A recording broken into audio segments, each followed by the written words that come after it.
Hi, all you delicious people. I'm here today to put together a comic book team. And this, of course, is be on the Marvel side of things.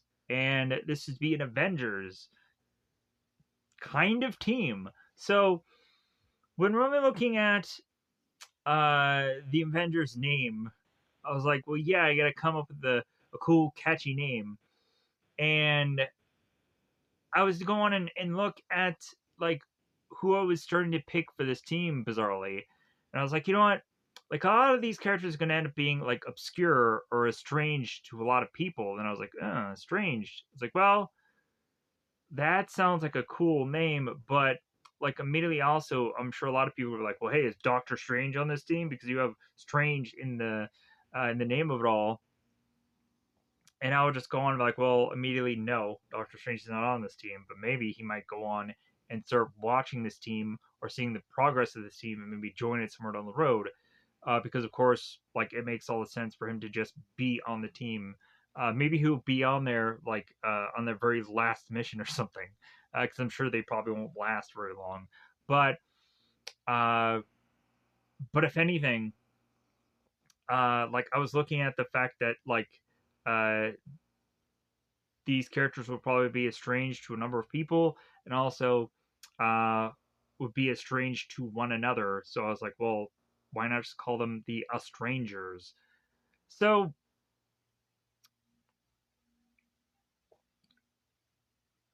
when going into this, I'd realized that there is normally a certain number of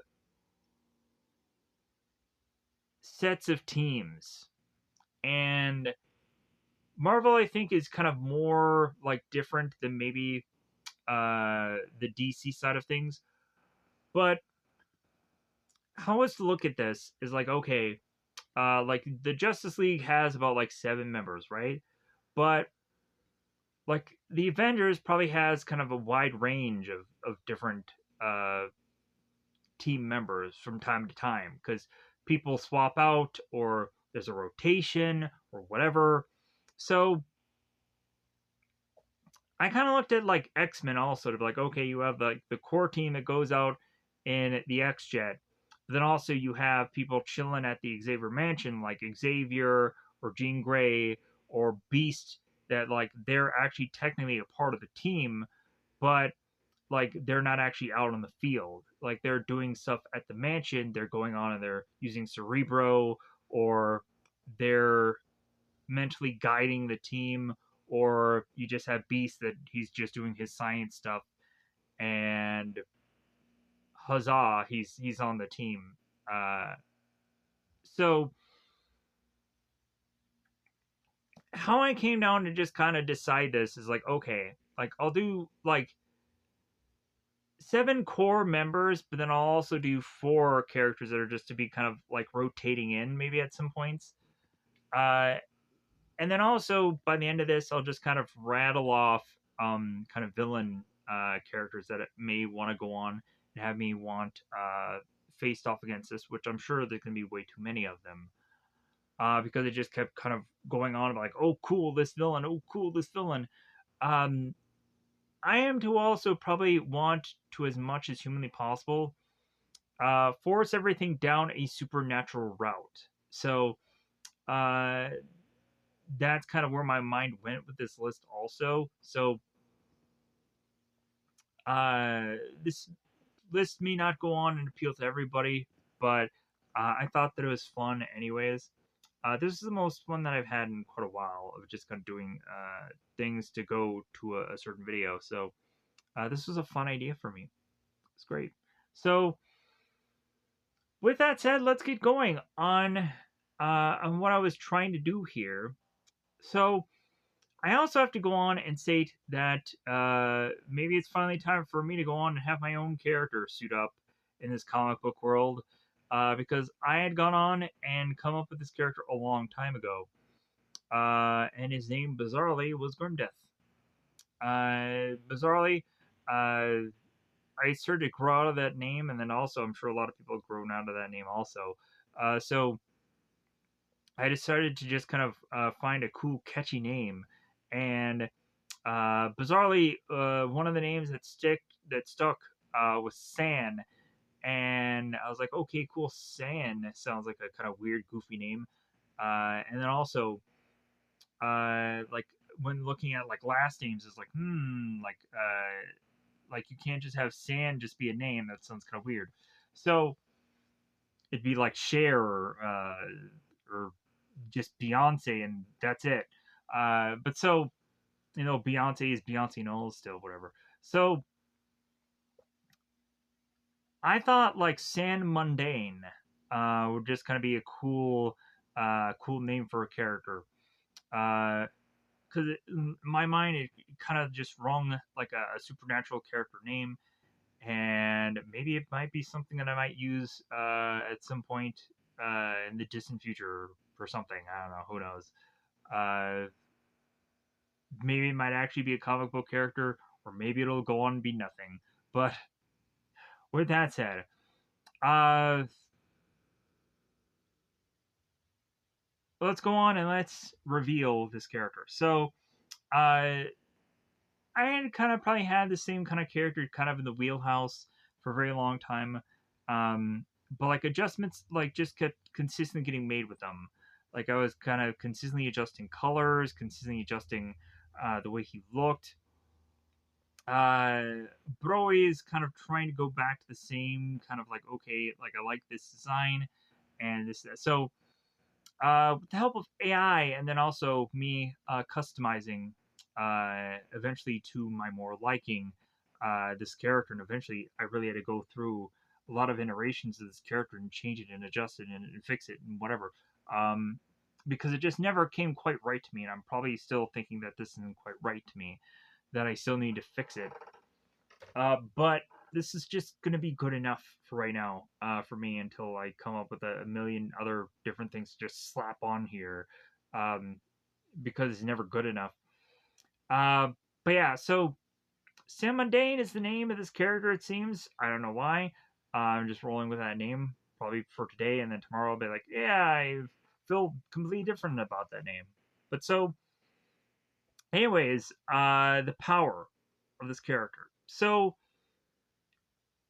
I know that there's a huge number of just cool, lavish powers and what have you, but in my mind, I was always thinking that this character would just be like the common, like monster hunter character, and like he would probably have just kind of this very bare bones power set that never really seemed all that cool.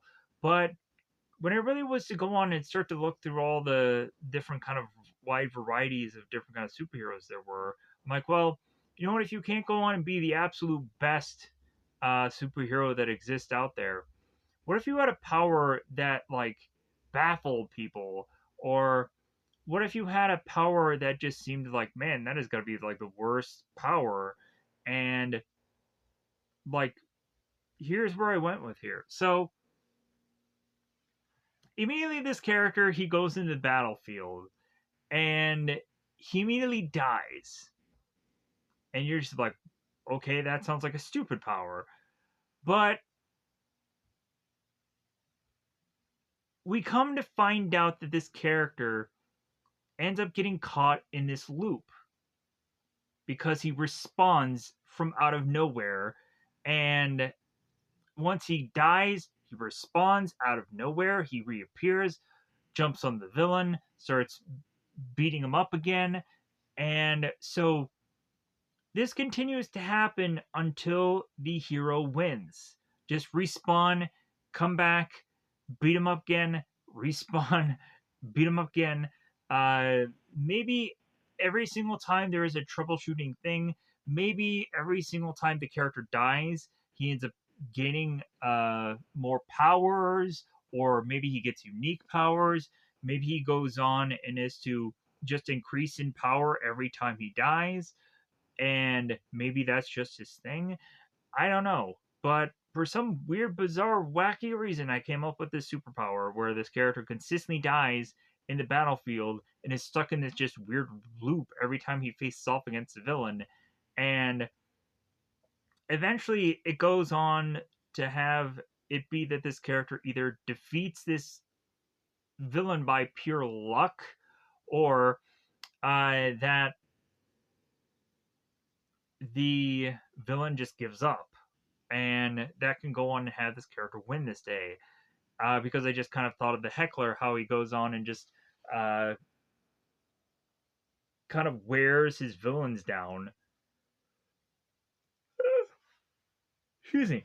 And I also thought of like Doctor Strange against Dormammu, where Doctor Strange gets in the time loop and he goes to Dormammu. He's like, Dormammu, I've come to bargain.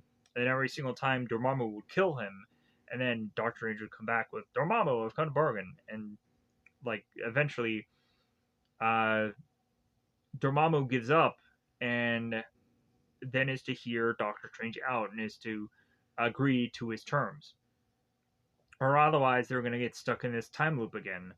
So that was just kind of a kooky, fun idea that I came up with for a character, and I'm sure that power sucks, or I'm sure that a lot of people be like, man, that would not be one power that I would want, or because that's basically torturing this character that he's consistently dying and he's feeling it every single time. But he like, but yeah, but that to me was just bizarrely how my mind works. How it's like, man, that'd be kind of like an interesting power that this just endless respawn, endless death, and up until a point, uh, where he finally wins, one way or the other, regardless of who he goes up against. If he goes up against Galactus, same thing. Like this character will just wear down every single villain until they give in to him, until he annoys the out of him enough to have him win every single time. So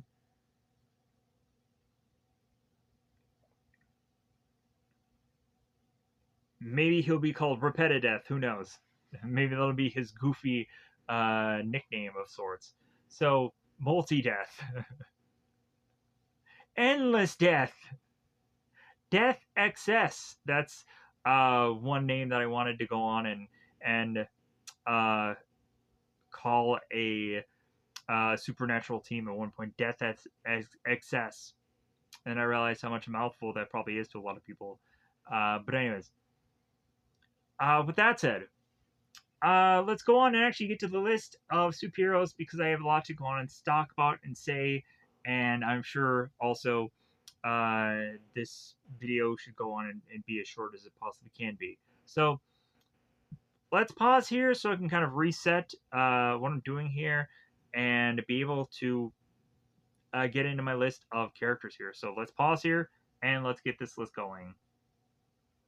All right. So considering this is a Marvel list and considering like I was going to go on and draft all of the big heavy hitters of the DC universe because technically I think all of those people are in like 30 different teams anyways.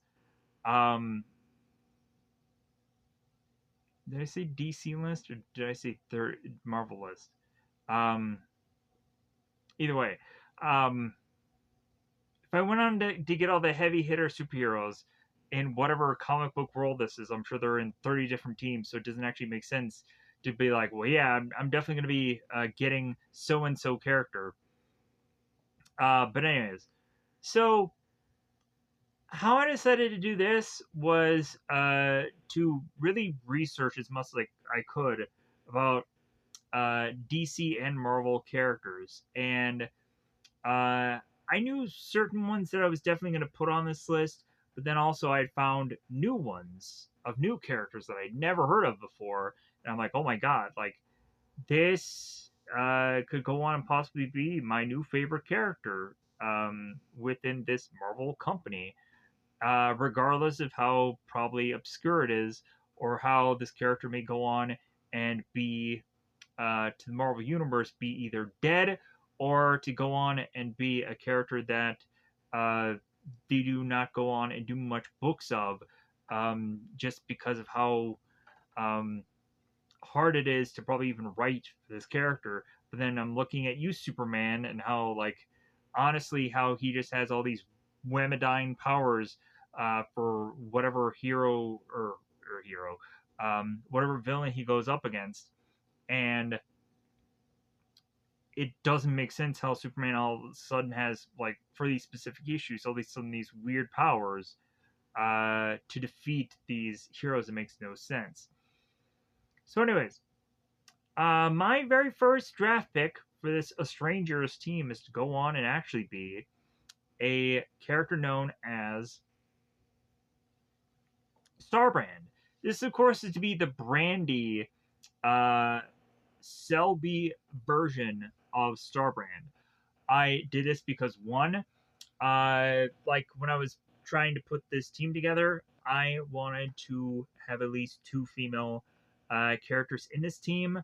But then also, like I really wanted to find a team that can have like a wide variety of different kind of things. Like if I could go on and want to have a team um, be put out in space, or I can have a team be uh, like on the planet Earth, or like maybe I need to go on and have like a hero that can teleport through time or dimensions or this or that. Like I had to kind of put all these considerations into coming up with this team, or maybe I just had to find a hero that had just kind of this unique set of powers. And in this case, Starbrand fits that. So, for those of you that do not know who Starbrand is, so this version of Starbrand seems to be going through a rapid aging process, of which then I'm like, well, like, you know what, if I'm going to have this Starbrand, maybe we should retcon that business because, like, either Starbrand is going to go on and give up her power to other people so that way she doesn't rapidly age, or like I'm gonna definitely have to go on retcon some rapidly aging bullshit because that's the one thing I didn't like about this story. But the power set of Starbrand, come to find out, is to have been that this character was to have gotten this power from birth, and what ends up happening is this character is when going up against an opponent is to have equal power to them regardless of whoever her villain ends up being. So, or regardless of how that person is to go on and obtain the power which that they are to have, Starbrand is to have the equal power set. So, like for example, for the Marvel existence of things, so if Starbrand is to go up against, let's say, Silver Surfer, Herald of Galactus, very powerful character, Starbrand is to go on and go up against Silver Surfer and have equal amount of power set to him in every single way,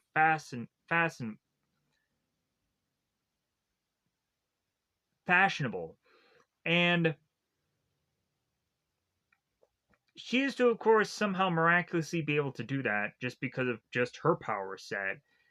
And so, like for another example, if Thanos comes in and he has every single one of the Infinity Stones, and he's like, "Huzzah! Like I'm gonna go on and I'm gonna snap uh, the world, and you're gonna lose half of your people."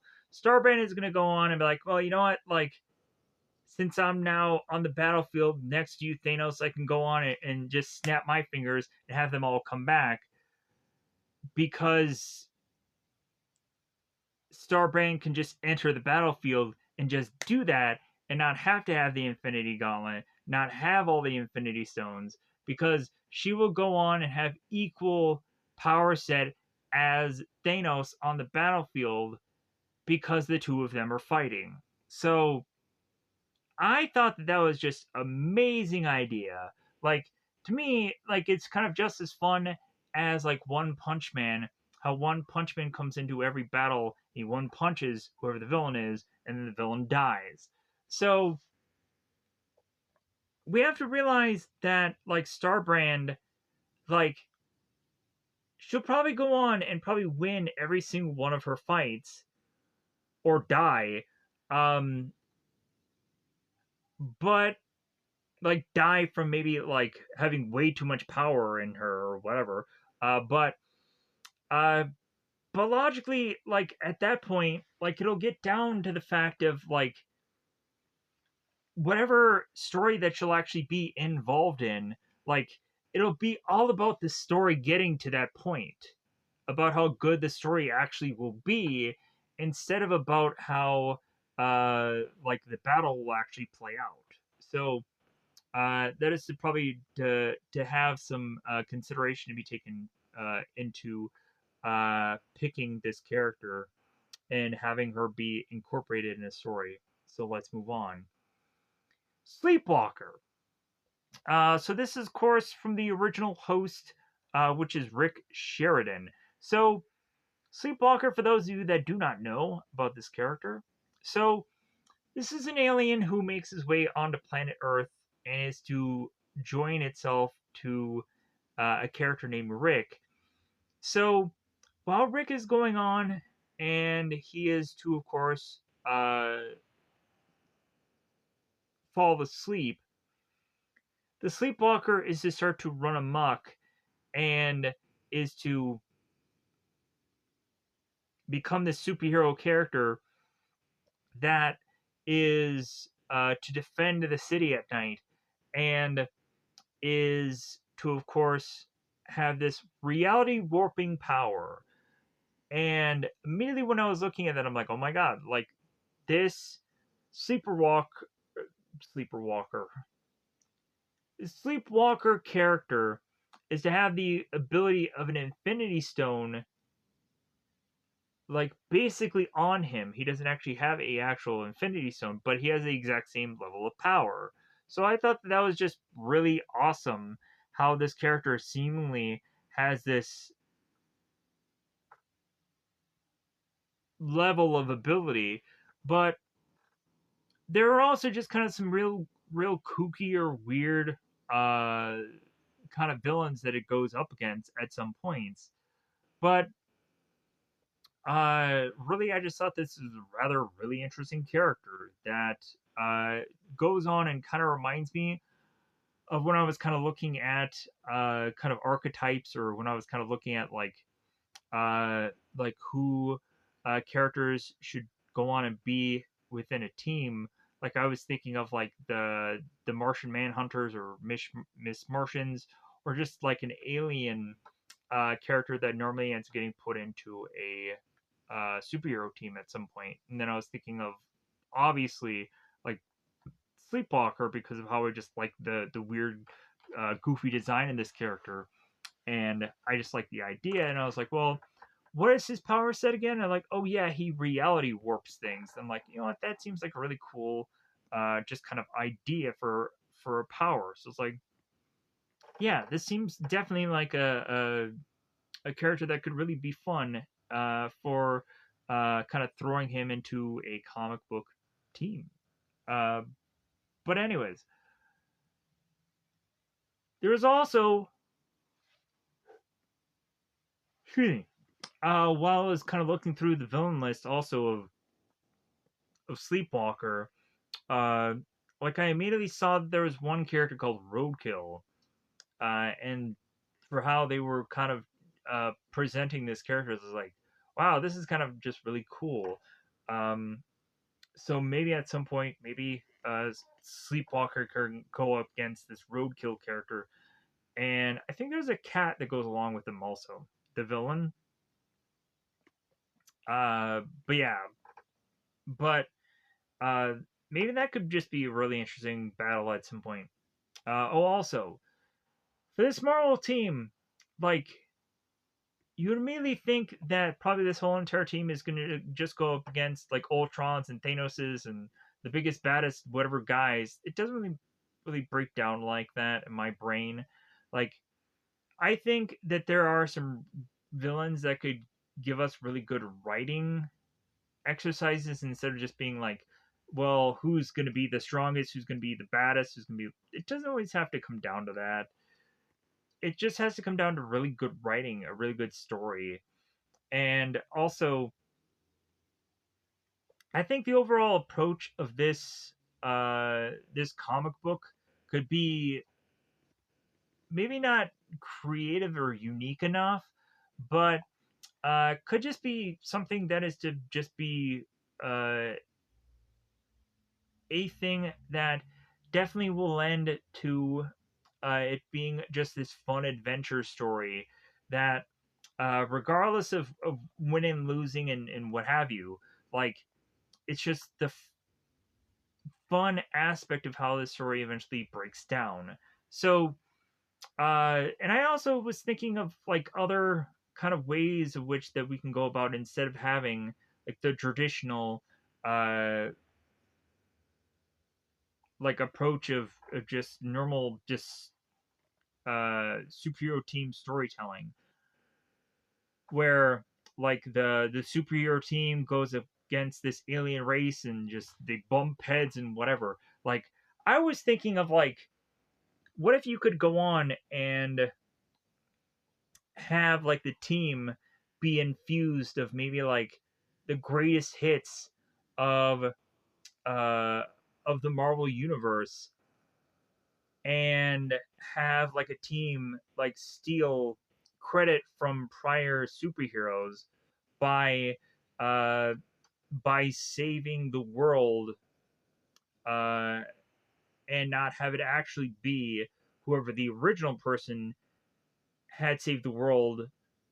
So like for example, so like say if uh this superhero team goes back to the very first Avengers movie and like this team goes on and beats the Shatari and beats Loki and this is a random example. This is not the thing that we're going to do in the comic book, but it's just for sake of just giving an example here.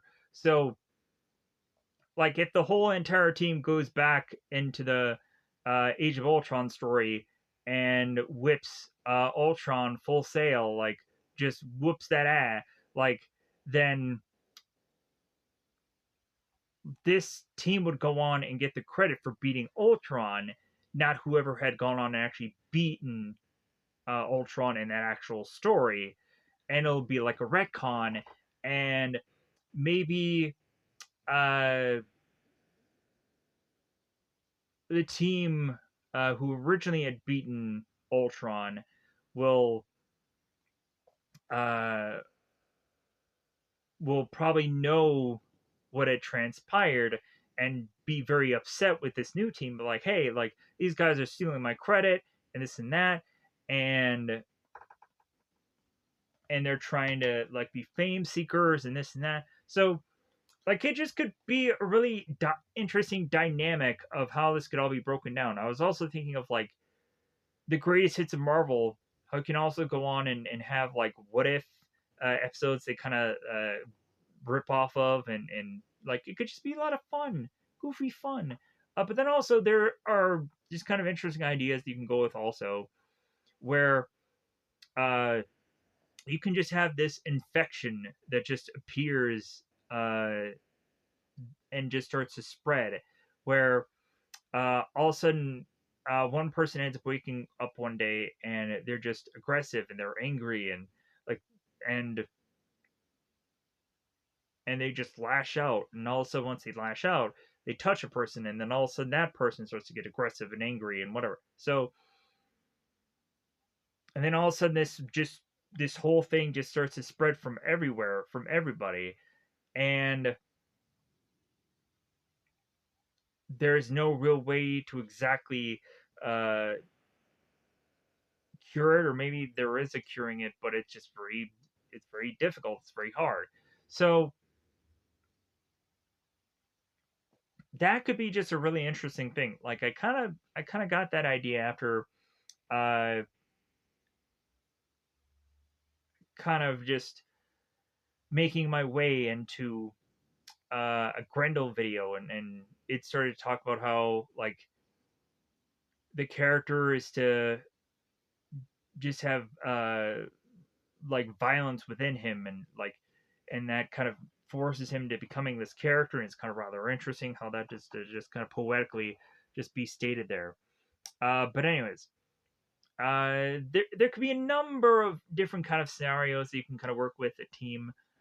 And here's my idea also with this. So I had gone on and I had watched the West Coast Avengers, newer or newish.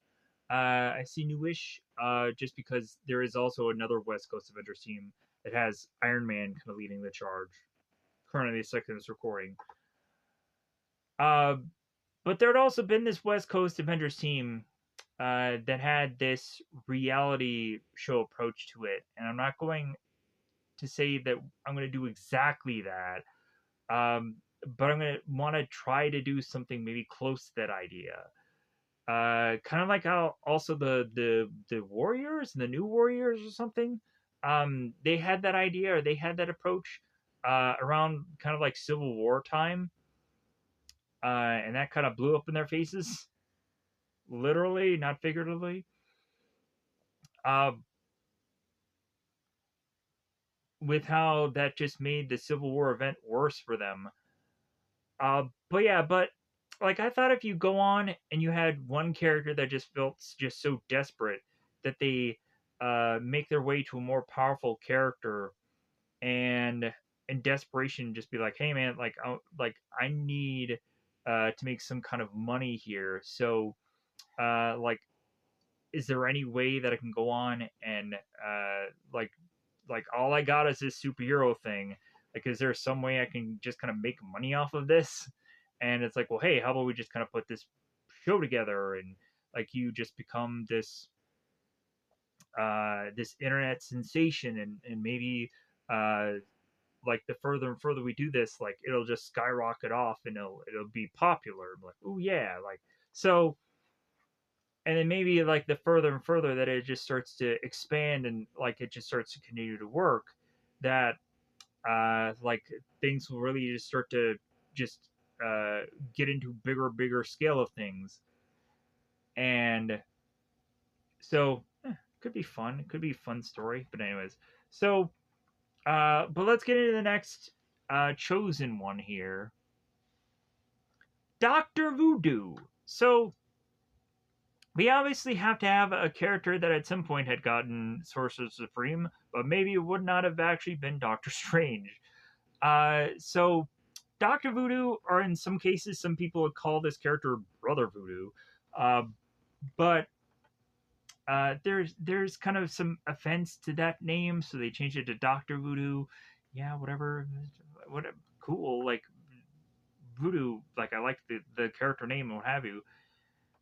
And also, I feel that just the getup and the face paint and just kind of just fits to me. I like the hair, like obviously from if you've seen the character that I created, like this character very much goes on. It reminds me of like Sweeney Todd's and like for WWE wrestlers like a Matt Hardy when he did the broken Matt Hardy gimmick and whatever. But Brother Voodoo is to from what I've read and what is going on with him. It seems that he's going and doing uh, the the Strange Academy. So who knows? Logically, we'll actually have a character like that on a team offside, considering he's probably spending more of his effort currently to the second recording on an academy thing like that. But uh, I'm actually just bizarrely thinking that this person is actually a real person, but he can have some moonlighting going on. He could have a side biz going on. You don't know. But also like uh Doctor Voodoo is to go on and seemingly be a character who is to be equal, if not better, than Doctor Strange. Hence, why I am to go on and want to have him on this list. As well, also like wanting to have him on this list because reasonably, like it gives a magic wielder to bit of team, as well as also uh, it gives a character that I kind of visually am just be like, man, you can kind of do anything with this kind of character visually, and so yeah, this character was really to go on it and really just in a lot of ways just be like, yeah, this is definitely one of the ones that I really wanted um, when putting this team together. Like this was the guy that I was eyeing. This was the guy I was like, ooh, yeah, um, like he's a character that I can kind of go on and kind of find some enjoyment out of being on this team.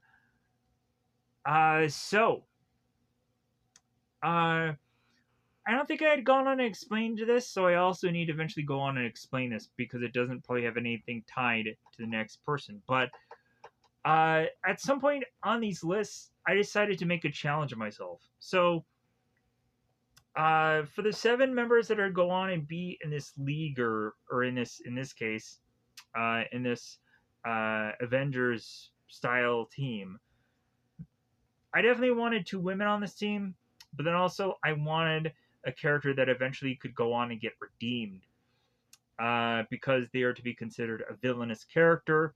And maybe it could go on and change a lot of people's minds. Maybe this character can go on and do right by the team that he's on, or maybe he is to have this miraculous turnaround of like, well, yeah, like he's done all of this bad, but like, look at what he's doing now. Like, and so, like, I want to go on and have a character like that on the team. Like, regardless of how probably the rest of the team can probably be worried that this character is going to kill them while they're sleeping at night or whatever. I didn't care about that.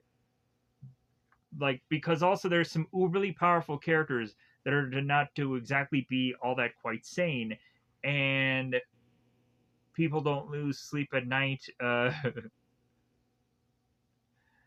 But whether or not those people are going to come and come after them in whatever at all uh, times of the hour. So like and then also we have to realize that maybe this person is to kind of set its differences aside because money may come to be a thing that they need, or uh, any rationale reason to just go on and just want to be a part of a team because maybe they had gone on and been one in the past and like it was just an interesting experience. Blah blah blah blah blah. Anyways, uh, moving on. Excuse me. Machine Man. This, of course, is the 2020 version, it seems, as they would, of course, have us realize that there is another alternate version of Machine Man. And bizarrely, in this Machine Man story, both Machine Man 2020 and the other Machine Man fight against one another. It's very weird, very strange. But I am to go on and really have fallen in love with the Machine Man character when it came to Marvel Zombies because Machine Man and Jocasta had tried to go on and face off against these onslaughts of Marvel Zombies. And regardless of if Machine Man and Jocasta was to win that battle or not, because I don't think they did, they ended up getting wiped out as long as with everyone else that ended up trying to uh, fight against those people, from what I remember. Or just for how it was really just a scenario in which that they definitely weren't going to go on and win because I think what ended up happening by the end of it is like the Marvel Zombies did win, and then like, well, hey, what are we going to do now? Like, how about we go on and how about we either go into traveling to other worlds and just continue to just infect them and eat them and whatever because our world is just over with. So, but anyways, with Machine Man, like he obviously is to remind me of like Inspector Gadget. He really does. But when I was really thinking about it, I'm like, well, like for specifically Marvel, I feel like you also need an armored character. Like, I am not a big fan of armored characters. Like, I love like medieval times, and like there's certain like kind of time period stuff that I can go on and be like, I can like a bit of armor on a character, or I can look at Power Rangers. Maybe there's certain uh like certain kind of Rangers that I can go on and be like, yeah, I can like that they have a shield on their chest. But like,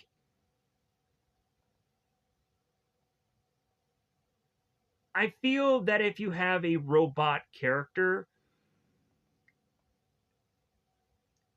that can go on and kind of not have me just think this is just a person just wearing armor. So it kind of gets past that whole thing. And like also like this character with just the weaponry arsenal that it just has, just fling it out of itself. It just looks very wacky and Looney Tunish, but in a fun way. It kind of reminds me of like Ash versus Evil Dead, uh, but then also uh, like I just looked at these visuals. I'm like, wow, like this just looks so uh like fun, and just like these guns are just coming out of nowhere, and uh it's just a really cool visual, I feel. As well as also like this to me looks like a character that I would probably go on and make myself one day. Because I was thinking of a character like this, where uh, in almost a Terminator style, like this character uh, would be like your normal Joe Schmo guy, and would end up getting infected by the future, and that infection would go on and have these be like nanites that kind of appear over this person's body, and then they end up kind of making him all armored up or armored up, and kind of taking control of him. And very much similar to this in a way, or very much similar to like a Star Lord, or kind of like is Star Lord and Mandalorian kind of meant like kind of that's what I kind of picture this guy to be. But anyways, but it seems that this Machine Man has kind of fit that bill to me. So like this is just to be another character that I just really was wowed by its visual, and always wanted to kind of have this kind of character. And now I do. Now I have this character to go on and be on a team. So moving on, let's get to the next one. Ghost Rider. So there has been a number of Ghost Riders, and a lot of them have a good longevous bit of history. When you really look at characters like the Ghost Rider, who is to of course be Johnny Blaze, it seems that he is to have more mileage than any of the other Ghost Riders. But when saying that, there are also to be certain Ghost Riders that have had also a very limited run. And I'm to be kind of upset about that, because I'm thinking in my mind, I'm like, well, like, here is a case scenario where you go on, you have a female Ghost Rider, and she's to have a very limited run. And I'm like, you know what? Like, come on. Like, can we go on and have like a female Ghost Rider that isn't to be like a garbage character? Like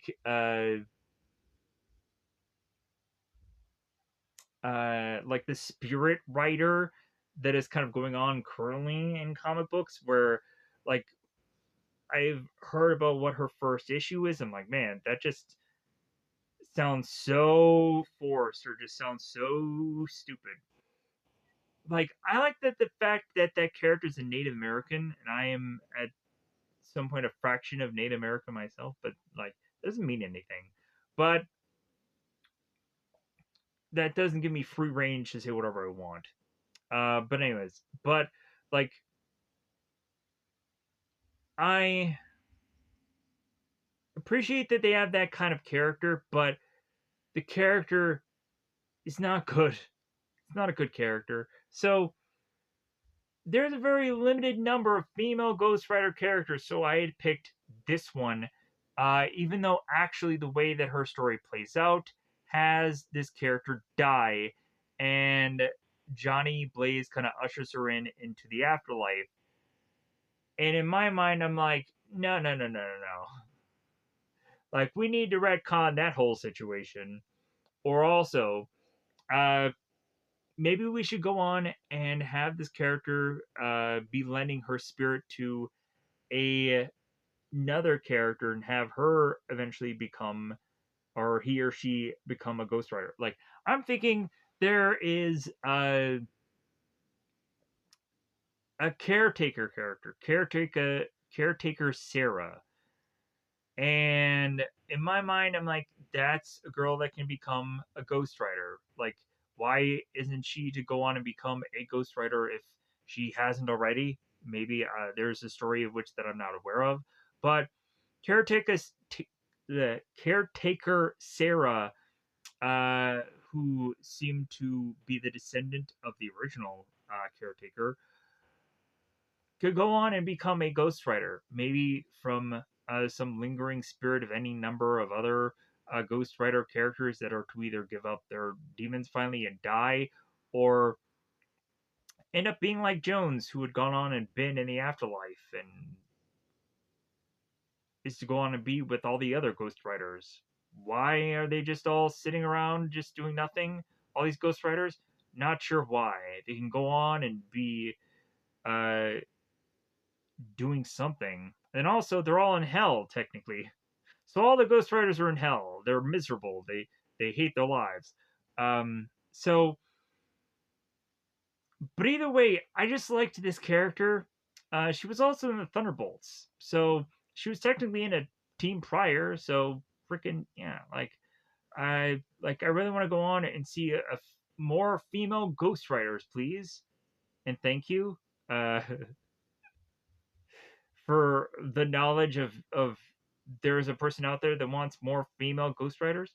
Also, if people are to go on and say like, well, yeah, this character just died so quickly, like, come on, like, seriously, like, you just want a female Ghost Rider. I'm like, yeah, I do, but people are wanting to probably find the more powerful Ghost Rider instead of just another Ghost Rider.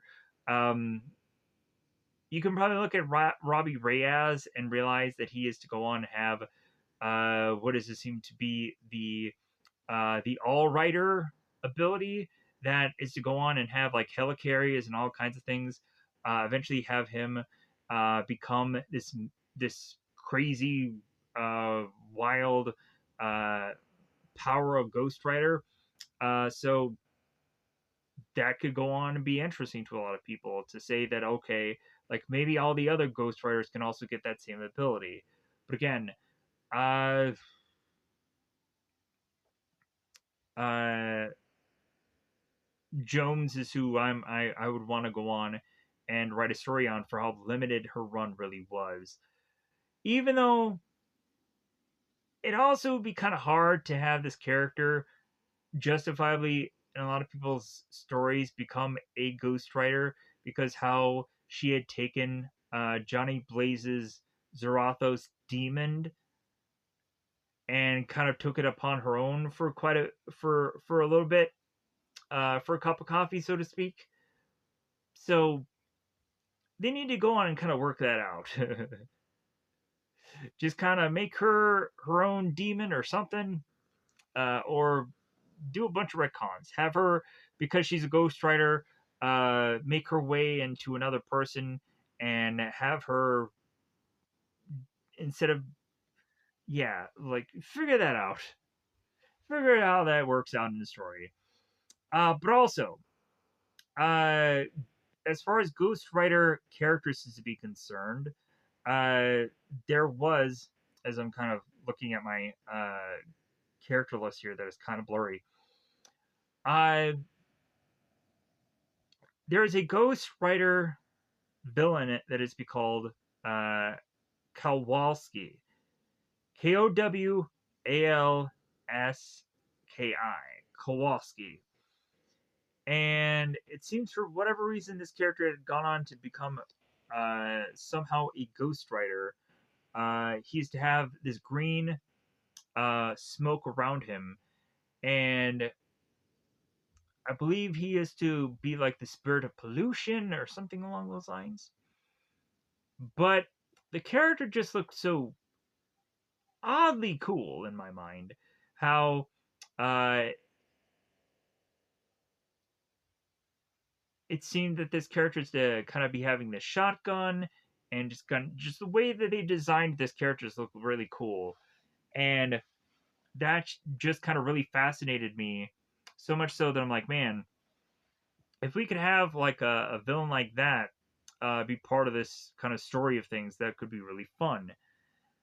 And so, with that said, all more argument to just have more Ghost Rider stories, even more so with this team. Moving on. Again, some of these characters are not to be the most powerful whatever out there, but sometimes like I feel just so upset of the fact that they didn't have a good enough run in my mind, in my opinion. Or also, uh, wouldn't you want a female Ghost Rider? As long as they're good. Moving on. As long as they're attractive, as long as like like we gotta have more. There's so many freaking male Ghost Riders at this point. God dang it! Like there's Blaze, there's Danny Ketch, there's Robbie Reyes. There's also the Phantom Rider. Those the original Ghost Rider. Uh, any others more than that? No. So we got freaking four, and there's also the Spirit Rider girl, which we're not even sure if that's actually a Ghost Rider or not, because they don't know what to do with that character yet. Because like it doesn't really seem like that. I'm sure that that book is just garbage. It's just the garbage. Just really like if they go on and they really make something out of that character. Also, I think that there was also going to be another uh, Ghost Rider character that they were trying to make, but they like people were very unsure about what they were going to do with that. Yeah, just if you're gonna go on and if you're gonna make a female goddamn Ghost Rider, you gotta make it so this character is the freaking best it can possibly be, like the greatest story is ever told. That's for how much it deserves that treatment. But anyways, moving on here. So now we have finally an actual legitimate mutant X-Men character here. So, and I know a lot of people are thinking like, I've never heard of this X-Men before. What a stupid character choice this is to be. You should have chose Jean Grey. She has the Phoenix Force. And why are you choosing this guy, this schlub? Because this is a character called Kid Omega.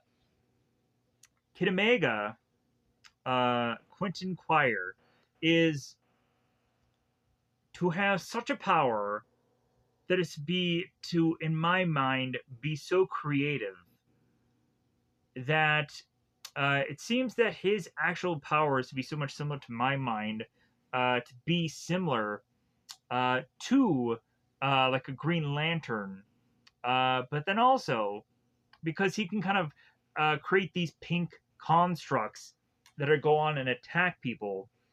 And when I was to go on and play Future Fight, like I eventually went on to play as Kid Omega. I'm like, oh my god, this just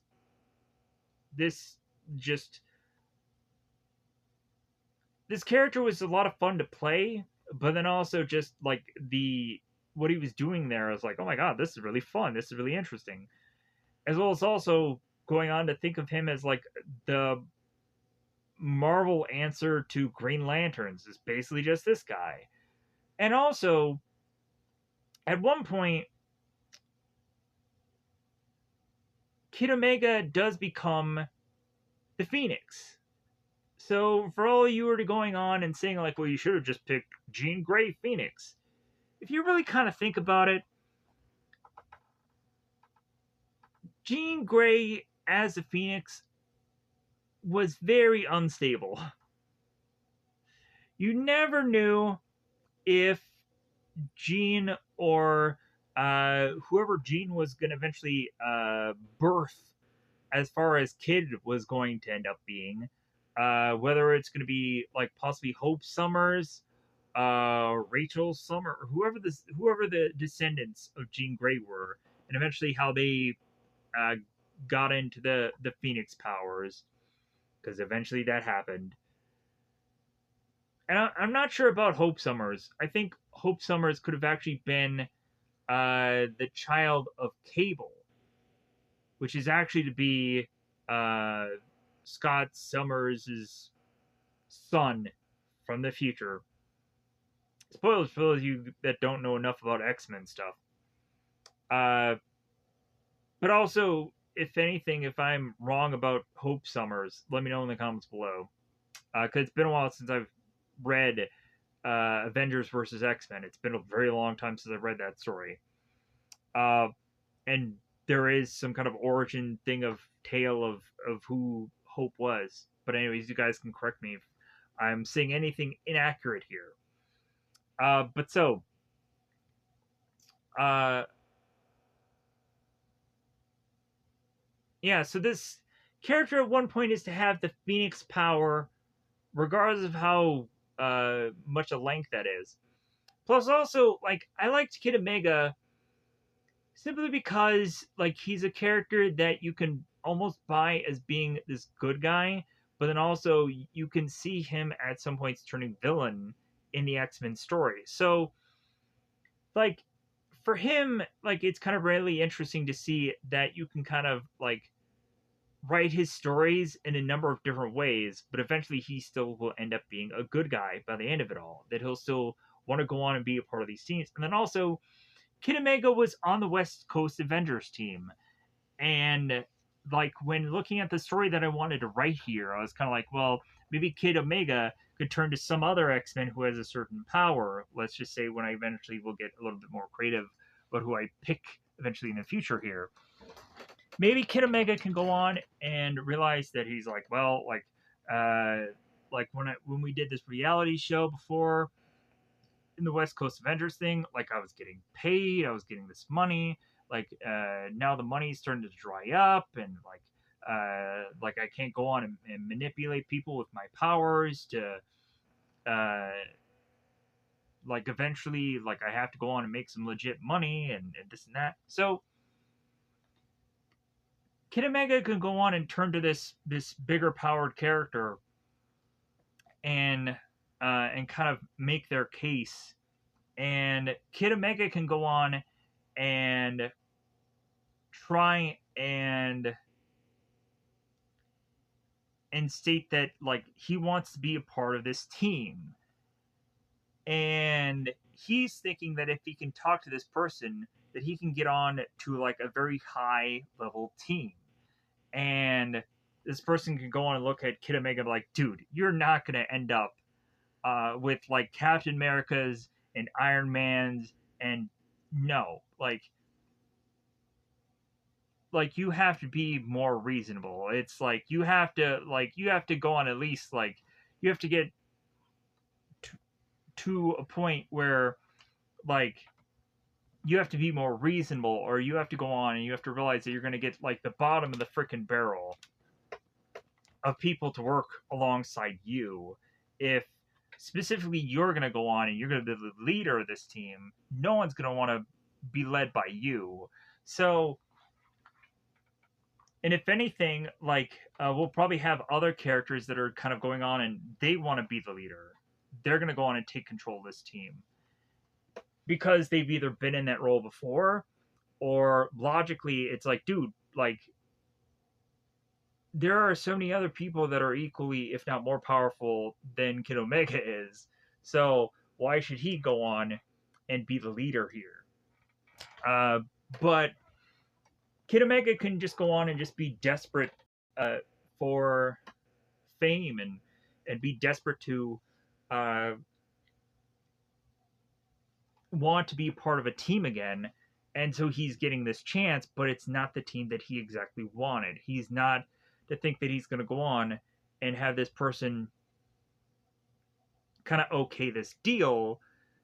And I'm not saying that the person he's going to make this bargain with is Mephisto, because we all are to go on to realize that Mephisto's deals are to not exactly be the greatest turnout, aka Johnny Blaze or any number of other Ghost Riders, or probably other people. Maybe you've gone on and seen an Ironheart show. Wink, wink, nudge, nudge. Um, I didn't want to see that show, and then I ended up kind of secondhand seeing it. I'm like, ugh, like okay, whatever. Like I guess Mephisto's on that show. For those of you that don't really care about Ironheart, because I didn't care about it.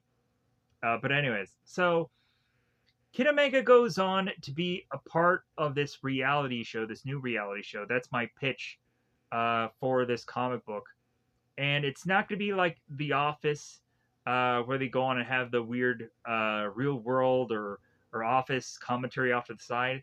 Like that stuff just seemed like a waste to put into a book or a waste to put into the show. But I get it to where you think that you would want to have like the inner monologues of these characters, but like people want more of the action. People want more of the story, not the side story. Like, um, so yeah, like cut out the inner monologue stuff. So, but anyways, like that could really be my pitch. Stupidly enough, uh, because when really looking at it, I don't think a lot of people really care about reality TV anymore. But like I'm looking at this as like a Tiger and Bunny situation. Like Tiger and Bunny to me was like, oh man, this is really dope. Like you have a bunch of superheroes that are all uh, strategically like all fighting crime, so that way they can get sponsors and they can get these deals and also to have them get fame and fortune and whatever. And like it's all really cool. It's like the guy from the Mystery Man, uh, Captain Amazing, where he has all these like sponsors all over his chest, and like it's not all about just saving the world. It's all about just making enough money to get by. But anyways, Kid Omega is to go on and have all these really interesting, unique powers. And if you have not heard of this character, he's kind of visually cool. Like this is maybe not the best form of him. He's kind of this very punk rockish like guy, as you can kind of see here. But uh, like there's a lot of different visuals of him where you see him with buttons or goofy shirts and whatever. So if you have not gone on and known anything about this Kid Omega character, I would definitely try and go on and find these stories about him and find these interesting books. Like, I get it that the West Coast Avenger story is probably not all that great, but you know what? Like, I would definitely want to go on and see how that story all plays out, regardless of how good, bad, or indifferent it is. But anyways, Uh, Kid Omega is another pick because I know how just logically powerful he is and how visually cool he is. And then also he used to be a pretty good character of this team. Let's move on. So, this is to go on and be Crossbones. And I know a lot of people are thinking, oh, like this is the Hydra character, and like in my mind, I honestly think that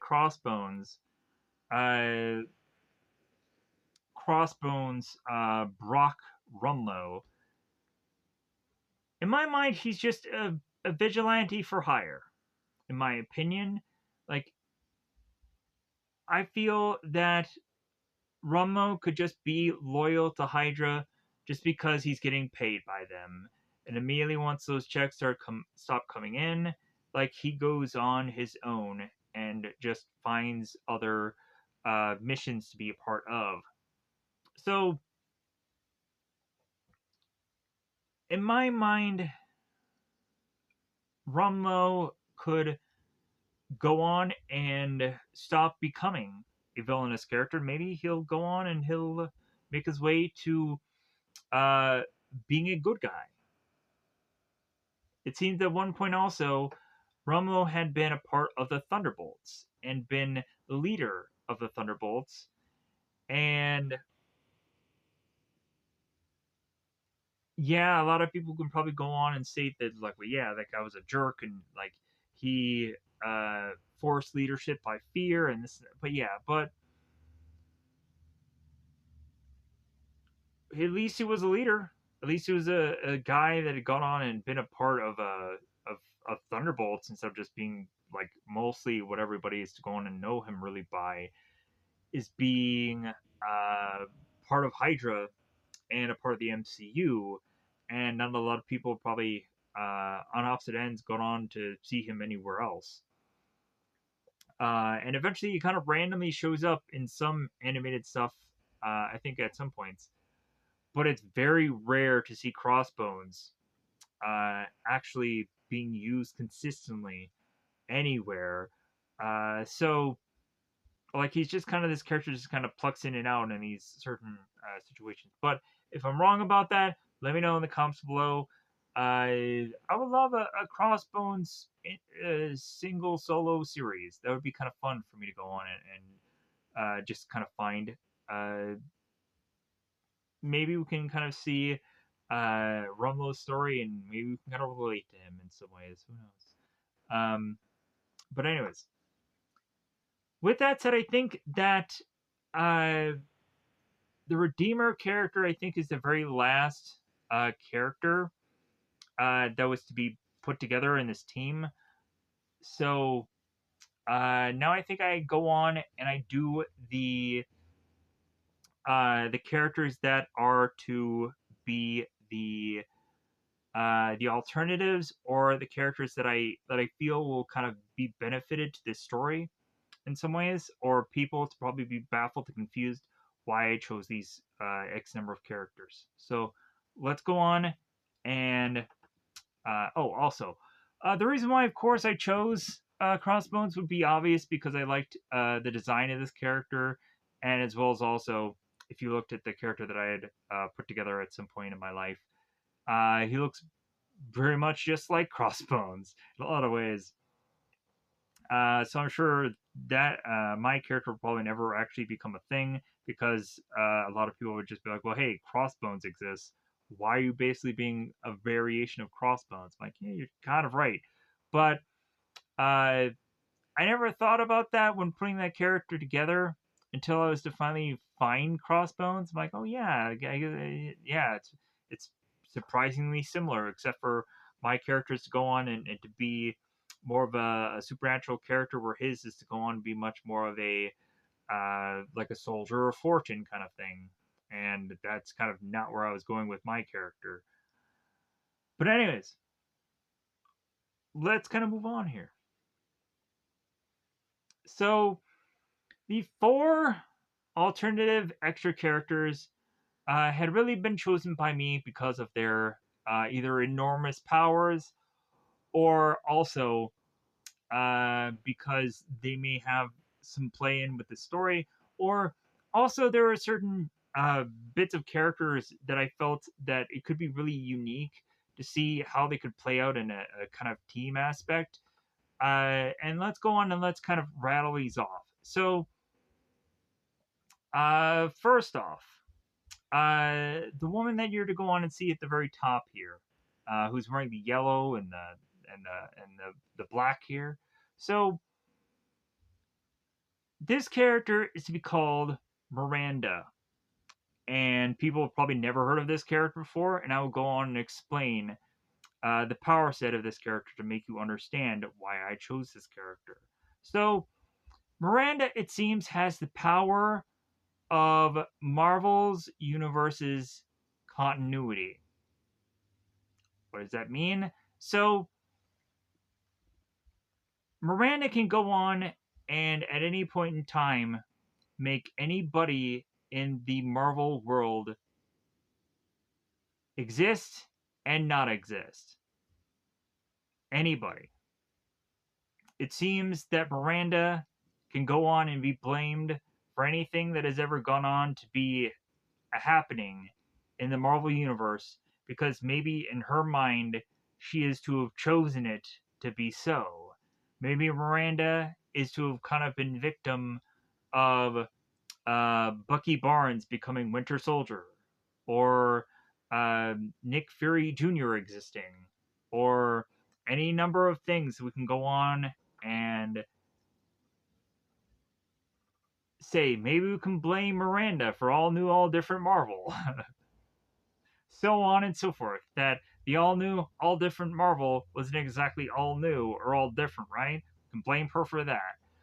So here's also to go on and explain Miranda here. So at one point with Miranda, within her comic book, she had gone on and was to be forced to face off against Juggernaut.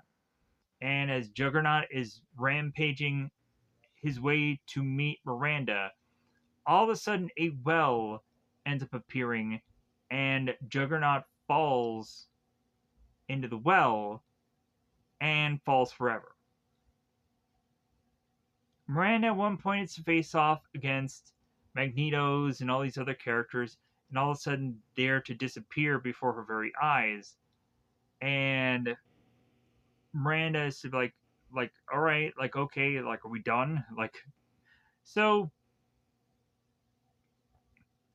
So Miranda has the ability to control everything in the Marvel universe. And so in my mind, I was thinking, what if Miranda could go on and decide whatever she wants to do in her life could be done because she controls this entire Marvel universe. So like she could almost go on and be like the genius, smarter than everybody character just because she can just snap her fingers and want it to be so. But I was thinking, like, what if Miranda could kind of become like a Mephisto-esque like character, and if she's good friends with somebody enough, maybe another fellow X-Men character, maybe Miranda can go on and grant Kid Omega with the ability of having a team of his own. But also, when while doing that, we realized that maybe Miranda is like, you know what, like she's kind of bored. Like she needs something to do.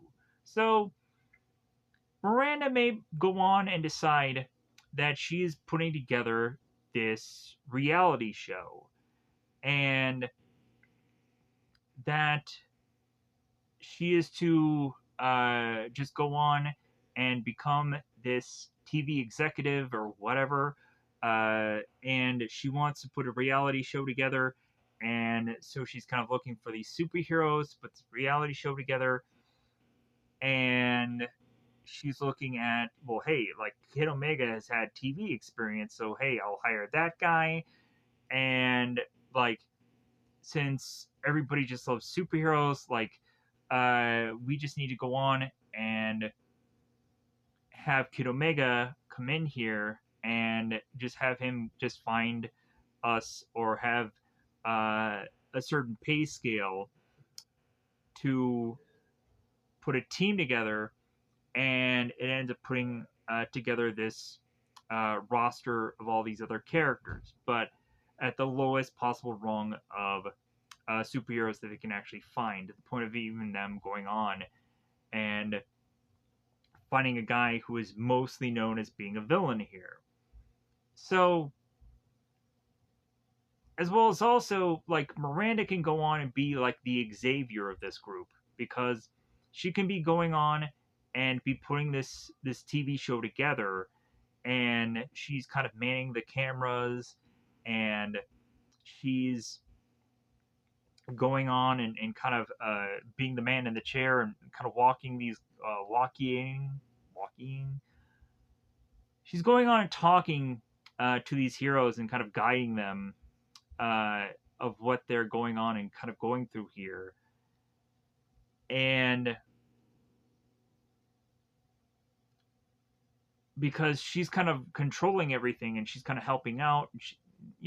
So like it could be a lot of fun for this Miranda character to be involved in this story, as well as also Miranda actually getting involved in this story. But also, her power is so like absolute that I was like, I can't be sleeping on Miranda once I found out that this character exists. Like, I can't go on and not choose this character to be somehow part of this whole thing because she can beat everybody anyways, as well as also the character like Starbrand or any number of these characters. So I had to put it on this list. It was obvious to me that like this could just be another character that can just kind of be uh, a creative thing that can kind of be anything for this story. Uh, if I go on to decide that maybe the reality show thing is maybe not a good idea, but Miranda can go on and still be like a mentor character. She could be like an oracle character, and this could still all kind of work in some capacity or some way or something. But anyways, the next character opposite to her uh, is to go on and be the guy with the kind of club there. This, of course, is to be Legion. I don't actually know the actual uh, Legion character's name. I just know that he's from X-Men Legacy, and he also had gone on to have his own show, Legion. So people can go on and in the comments let me know the alternate name of Legion because it kind of escapes me right now. But so this character is to, of course, go on and have the ability to have multiple personalities. This character is to somehow to have a large number of multiple personalities, and every single one of these personalities has a certain power as well. So, for every scenario that Legion could possibly need, he probably does have a other personality that has said power. So,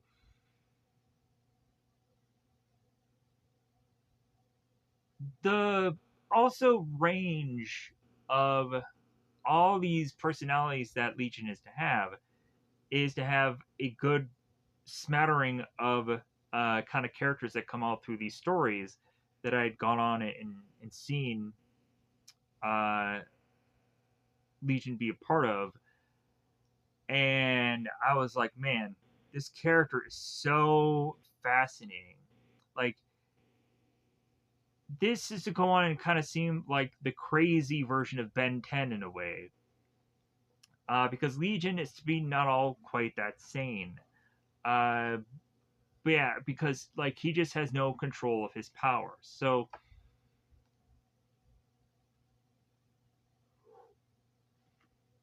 Legion, if you guys have not gone on and heard about this character, you need to. He's really cool. He's just really amazing. And then also, like I feel that at least like Legion's first season isn't all that bad. I tried to watch season two. I'm like, man, this is really tough. This is really tough to watch. Uh, but I thought that at least the first season was actually pretty decent. Even though it's kind of at a lower budget than really what this character is going to give us. As far as the comic book and the TV show were drastically two different things, in my opinion. Uh, but again, when you go into the comic books with this character, it's fascinating. It's it's visual eye candy, and all the more reason for me to have Legion on this list. So, Captain Universe, of course, is underneath Legion here. And Captain Universe is on here for a number of reasons. One, Captain Universe does not get used enough because it seems that Captain Universe is a very rare character that kind of sporadically jumps into a certain person's body and takes control of them. So I would go on and love for Captain Universe to get used a lot more in a lot more books. So this is my plea. So in all honesty, when you think about it, Crossbones is to probably not be a character that may quite so easily want to go on to work within this team. All the more reason for you to go on and have maybe Captain Universe like come in uh, conveniently to take over Crossbones' body to help out the team, or you could go on and have Captain Universe like become any number of these characters within this team to just have him do something within this story because of how just powerful Captain Universe really is. We've gone on to see Captain Universe become uh, other people in the past, like Peter Parker Spider Man, or Miles Morales Spider Man, or any number of rung of random person that is to just be Captain Universe, even though they don't really have much of any real power or anything to their name. Uh, but they became Captain Universe anyways. It would kind of be funny to see if Captain Universe can go on and be the host of any number of things, even if it doesn't actually make sense. Like maybe he can just be a host of whatever. Um, Maybe he can go on and kind of take control of any number of things, and this could just be really fun stories by putting that together. So, and then we lastly have Domino. The main reason why I wanted to go on and choose this character is because she has the power or the superpower of luck. So she's lucky. The only reason why I had chosen to talk about Domino last is because, yeah, she has the power of luck. So she could probably win all the time, in all honesty. But the problem is Domino having this luck power, it only affects her. So it doesn't affect the team, it just only affects her. So like when you really look at it, like when you watch the Deadpool 2 movie and you have Domino and she's getting so lucky and this and that, like looking at it like Deadpool like is to go on and just be following her and he's getting like freaking egg to the face and like he's just like really having some struggles and so yeah so just imagine like yeah Domino's doing all good and great and all and she's just dragging her team down because of the fact that she has this good luck and they're not just really just because of the fact that maybe uh, accidents happen and whatever but like maybe her luck her good luck maybe goes on to give the rest of her team bad luck. Maybe that could be the whole case. So with that said, Domino could go on and probably beat anybody in the Marvel universe based on the fact that she has luck. But also I want to just test that whole luck thing of how far does that go. But then also her having this power like doesn't go well for the rest of her team. And also like I don't think that she should be put into teams because reasonably it's yeah, the whole luck thing only works for her. So like it's not like she can share this ability with everyone else. So so yeah, so with that said, Domino honestly had to be a go-to, and if I've kind of put so many mutant characters by the end of this, tail end of this, because Miranda is also in an X-Men story. Yeah, so I knew that the Marvel side of things was going to end up being so mutant heavy or so like almost X-Men character heavy, but what can you do? There's a billion of them. There's a billion X-Men. There's a billion different variations of X-Men. There's X Forces and X Factors and X whatevers. So there is bound to be more mutants on this list than there was anything else.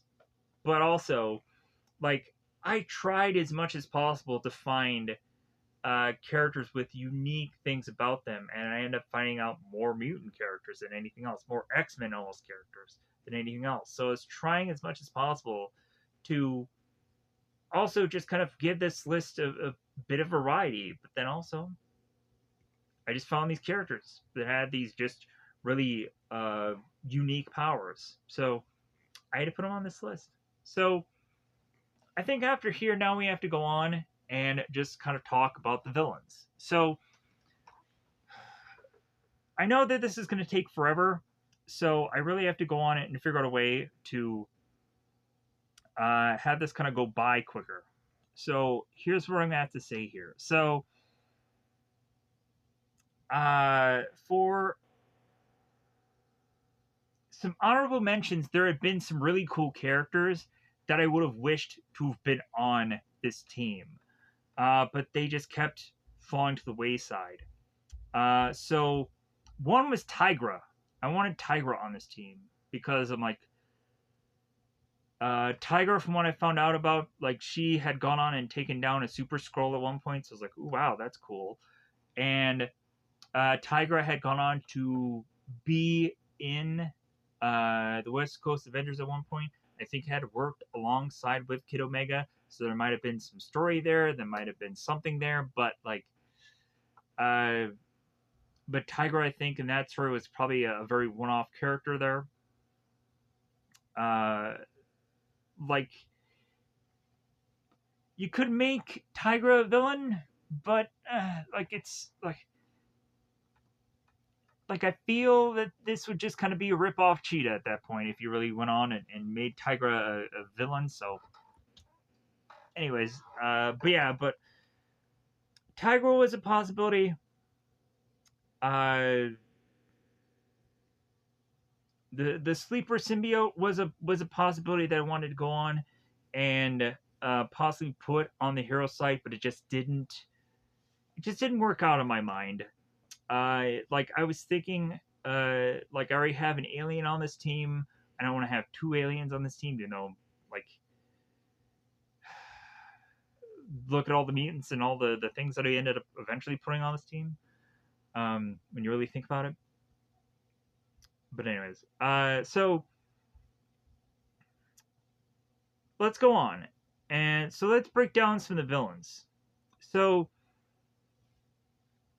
the first villain that kind of came to my mind was randomly from none of these characters kind of arch nemesis list of whatever, because that didn't really happen for this list that I had a good kind of villain to bounce off of, because I really didn't look at all at any of these characters uh, like rogues gallery, because at this point, like I already had so many villains on the villains list that I didn't really care for looking through any of the rogues gallery of any of these superheroes to see if there would be any good villains. So here's where I went with. So from Spider-Man, we obviously have Chameleon. Chameleon can go on and change his body and face and whatever to look like anybody. So in my mind, I was thinking of like, well, when you kind of look at like the X-Men's Mystique, like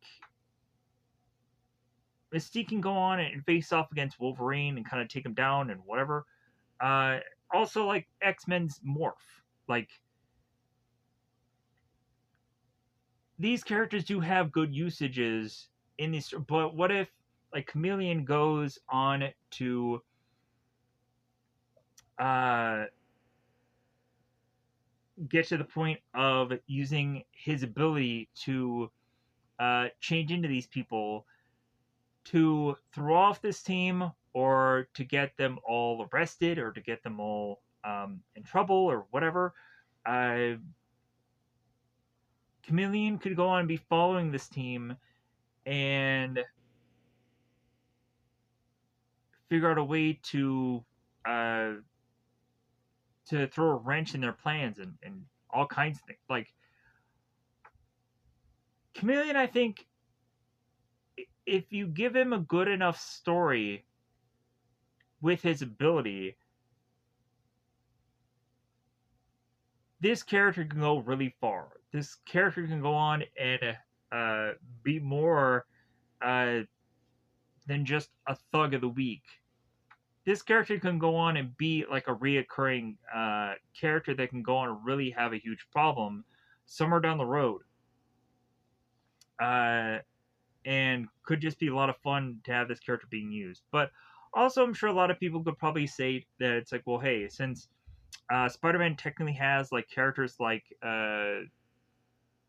Mysterio that can kind of go on and do the exact same kind of thing, or also people can point out like scrolls and just be like, well, like Chameleon obviously should just be a scroll at this point because scrolls have the same exact ability.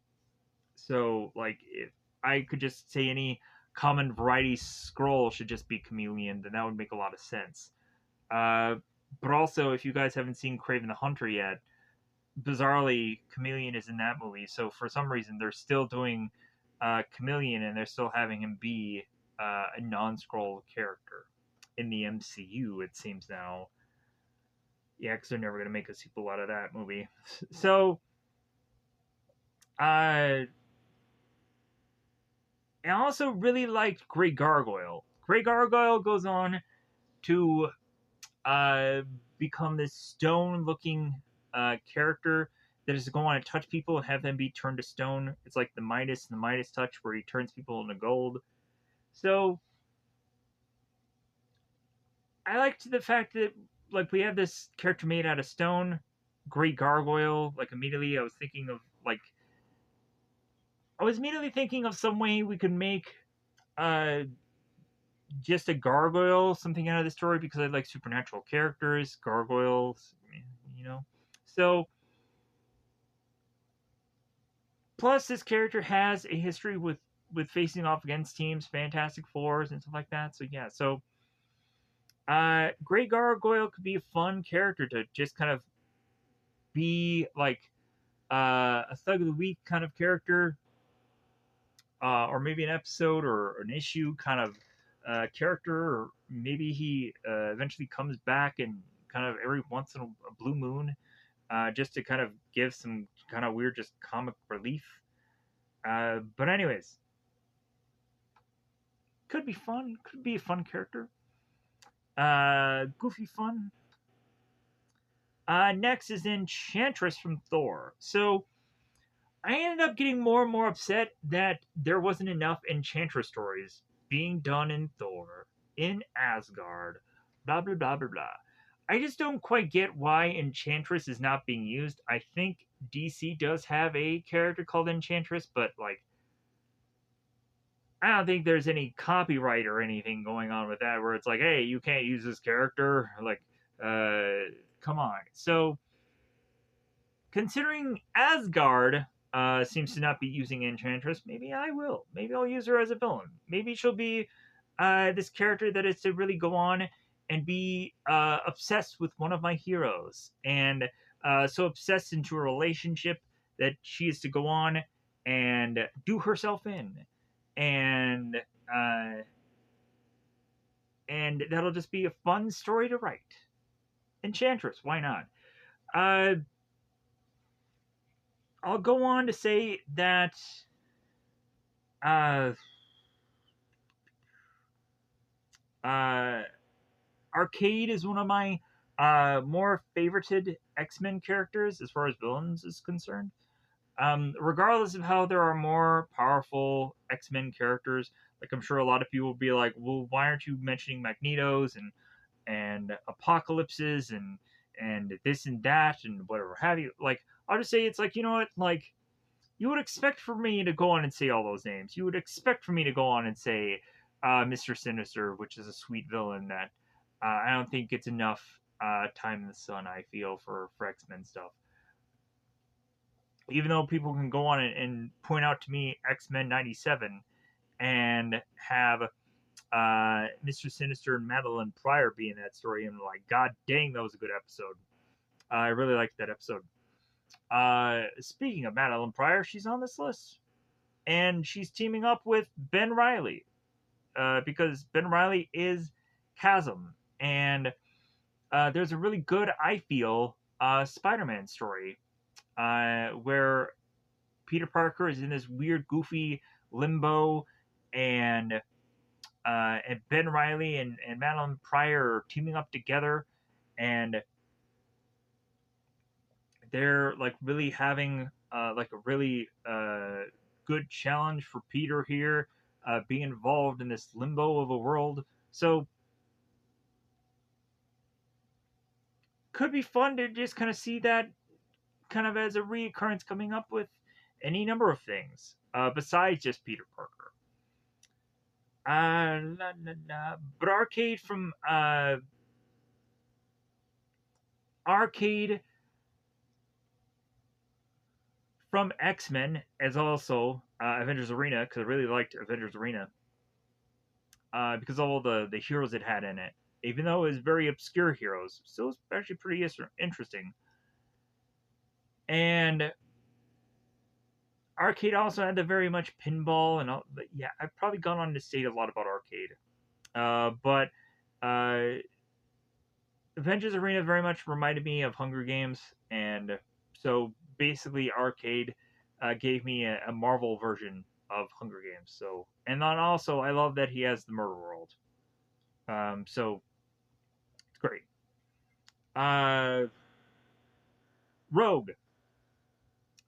You know what? I desperately just want Rogue to be a villain. I really do. Like,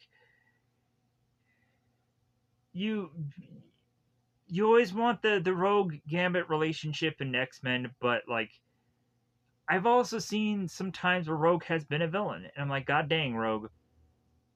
Uh you legit seem to go on and and are really pulling off being a villain really well in a lot of stories. And I wish that they could go on and do that more. There was one X-Men episode where she goes on and she has touched so many people, and every bit of them end up going within her brain, and like pieces of them just kind of linger there. And I think at one point, like, she just starts to eventually just breaks down because there's too much of everyone just kind of sifting in her brain, so she starts to just kind of freak out. And I think she ends up starting to become all of those people because of her power. She starts kind of in and out, just becoming all these people, and they're like, "What the heck is happening?" And they come to find out that it's coming from Rogue, and they're like, "Oh wow, all right, well, like her power is just kind of going crazy, it's going wild," and like I believe that's how that all played out. I think that was in the X Men um, series that is going to have them all in like high school, and a lot of the characters were all very young. But anyways, moving on. So I can also mention like the Sentinels, because X Men.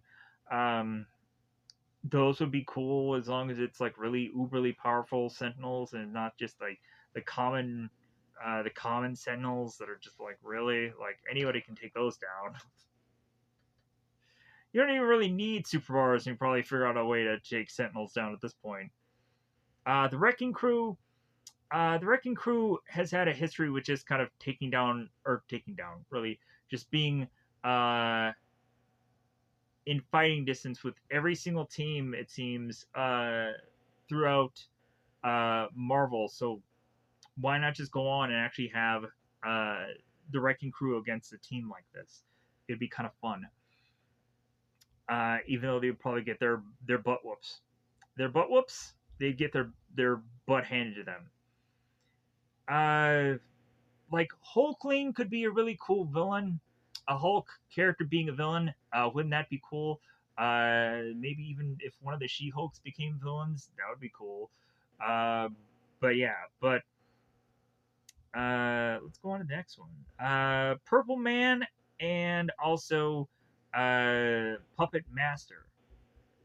So Purple Man and Puppet Master, they have these abilities of just uh, having to control people.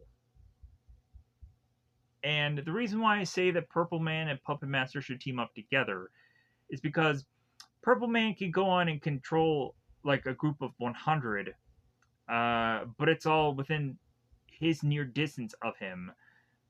Whereas Puppet Master can go on and just make a puppet of a person and then control that person. And all the more reason for, like, yeah, like Purple Man can go on and get certain people, but like Puppet Master can kind of get like anyone as long as it's one person. So, like, the two of them working together could be a really deadly combination and have it to be to where the Purple Man can control anybody once the Puppet Master kind of gets their puppets together and make them. And so, yeah, so regardless, just the two of them probably working together and could be also just like a really, really interesting just duo. I was also thinking of Avalanche, the X Men that goes on and kind of creates all those like seismic events, kind of like it feels like an earthquake. Uh, Avalanche, I think, was really cool in I think it was like the X Men Evolution show. I think they used him a lot, and that's where I think they had the rogue story that I was trying to think of.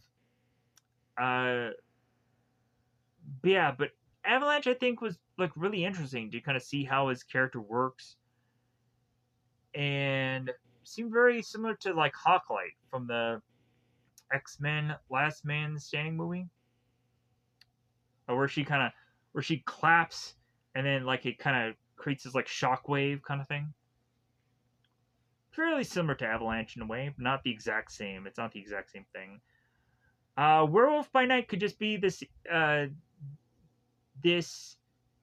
uncontrollable werewolf character that goes against this team, but then we come to find out that it's like, okay, well, like it's not just some monster; it's a real person. So it's kind of a whole bit of misunderstanding, and maybe eventually the werewolf by night and the team can work together on some bizarro mission, something. Uh, could be fun to just see that work together.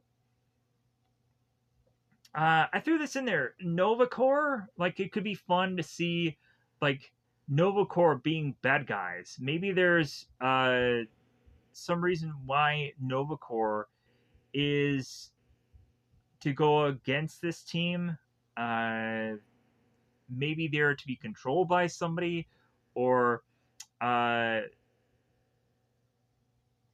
maybe any number of these characters could have gone on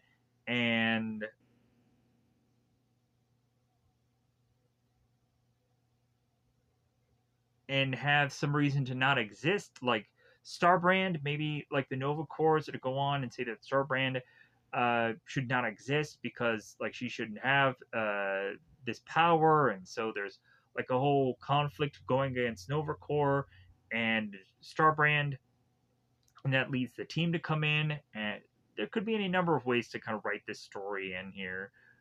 Uh, but then also it could just kind of just be cool to just see Nova Corps end up getting incorporated in some story because like they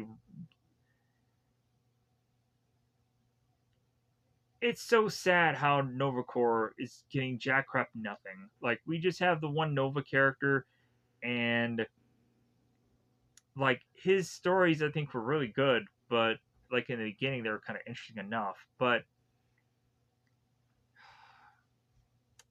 sad where Novacora's gone on to be.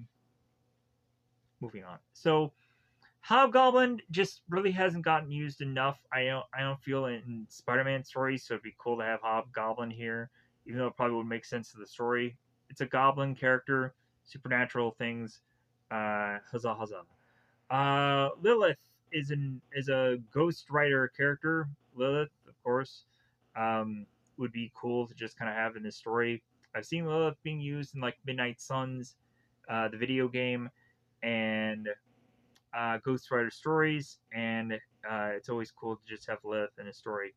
And then also she's kind of the big bad character, so it'd be kind of cool to play off of. Enigma Hunters has to deal with Captain Universe. They're to go on and be people that are to state that Captain Universe is to go on and kind of not having any balance of life and existence. So the Enigma Force believes that Captain Universe should not exist, or should be contained, or should be like he should not be running around gallivanting the way he is. So the Enigma Force is trying to put a stop to that, and when enrolling in to this team, Captain Universe is in. The rest of this team, the Strangers, is to not kind of put up with the Enigma Hunters. Uh,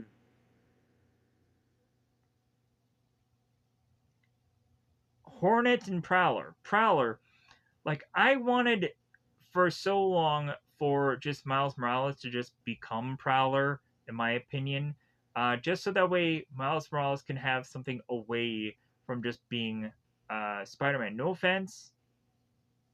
I love the fact that we have Miles Morales as Spider-Man, but like it'd be nice for just a brief period for Miles to just kind of have his own path. Like, and I'm because he just copies and steals from a bunch of other heroes. Like, at one point he was Falcon. At one point he was any number of other things, and he wasn't really becoming a character on his own. Like, at one point he was to go on and maybe be like I would have hoped for him to be, I think, the Iron Spider. That could have made him different enough. Uh, Having him have like the Captain Universe thing didn't make him unique enough because Peter had gotten to have that, so now he finally has it. So Miles way too much is just kind of trying to copy and paste the same achievements that Peter is to have gone on and have, but he's doing it at a way slower pace. So it would just be good for just Miles to break away from that and become his own character. But like, maybe it's not Prowler. Maybe it's something better. Definitely could be something better. Um, no offense to Prowler.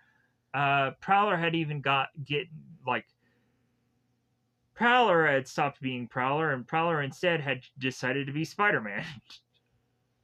So you kind of with that logic, you can't like argue that like even Prowler doesn't even want to be Prowler. He wants to be Spider-Man. So then, of course, we have Hornet. It seems at one point, the funny thing that I know about that is that Prowler at one point wanted to be Hornet. So that was my like, hey, Hornet may be an interesting character and whatever. Also, it'd just be kind of interesting to see just this. I like kind of insects or bug like villains and whatever. It's always to be fun to just kind of see that. So let's rattle off anything that I have left here. Typhoid Mary is a daredevil. I say that with a question mark because I know that she's in the comic books. To of course be involved in that, but in live action, I believe she was actually in Iron Fist. You can kind of correct me if I'm wrong about that. Uh, Typhoid Mary, it seems to be this girl that ends up getting infatuated uh, with the hero, and then she becomes this obsessive lover. And yeah, so I like that kind of story. Bizarrely, like to me, that is some entertaining bit of story there, and I like the I like I like the characters that go on and have that kind of story. There was one Deadpool story where uh, there at one point had this girl who had gone on to break up with Deadpool. I don't know her exact name, but she became obsessed with Deadpool, dressed like him, and she's this blonde girl. I think she had glasses, and she became obsessed with Deadpool, and so that kind of drove a wedge between the two of them. But that was just kind of a really so Typhoid Mary goes on and gets involved in like Kingpin, and yeah, so like Typhoid Mary in that story that is Typhoid Mary is playing the field, and so but Typhoid Mary gives me an obsessed female character like this kind of story. Like I can go on and watch this kind of story play all day long in a number of scenarios and never get old with it. I just don't. But anyways, let's get into the other characters here. So Zodiac Cartel could just be fun because I just like Zodiac signal or I like the whole Zodiac thing getting played out within a team dynamic, and the visuals look so weird and goofy here. But I'm like, you know what? Like this is goofy fun. Uh, it could work. It could work in modern day. The X Men character Mimic. I've probably gone on and kind of stated all I've known about this character in a prior thing. Uh, Mimic can kind of go in between being of course, uh, really good hero, but then also he could turn bad and really just go on and be a character that can be a number of powers all at once. And reasonably, also for those who are just really hardcore, I guess, superhero Marvel fans. There's a character called Super Android that seems to have the same kind of power, and I was almost going to pick him also to be a part of this. Uh,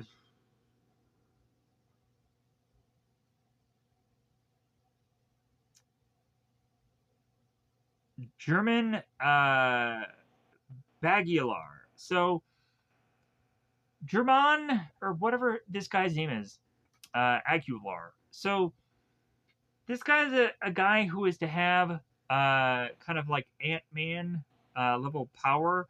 He seems to be kind of on the very early stages of this whole power development thing because he's in Strange's Academy. So I was so interested in wanting to pick him because I am a an Animal Man fan, and his powers are kind of similar. I also like Vixen. Uh, like I liked her in the Justice League show, but I don't think there was enough of her in that show. But anyways, excuse me. Uh,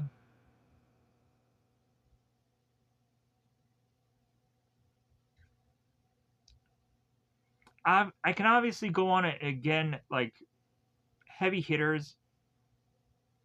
You could probably look at Bullseye and be like, "Ooh, Bullseye being been involved in here."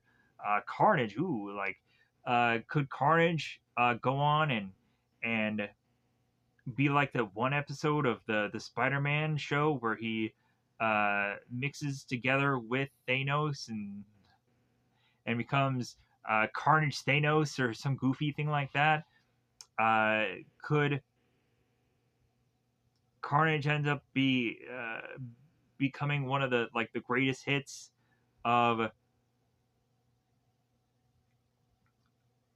Spider-Man's um, story, to where like the team is coming back into facing off against Carnage and taking him out because Peter and Venom had to team up together to take down Carnage. So maybe this team could go on to have a pretty good shot at facing off against Carnage and taking him down. Yada yada. So,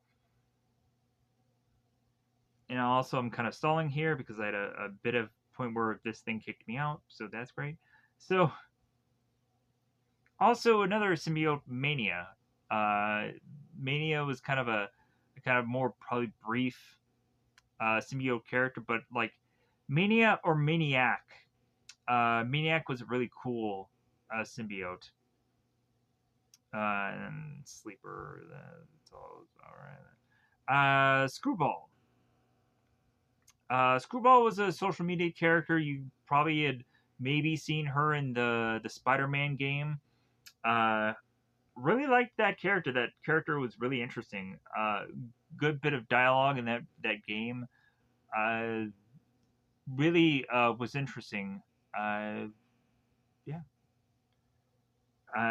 Interesting villain. Would love to see her in more things than just Spider-Man. Uh, UFOs.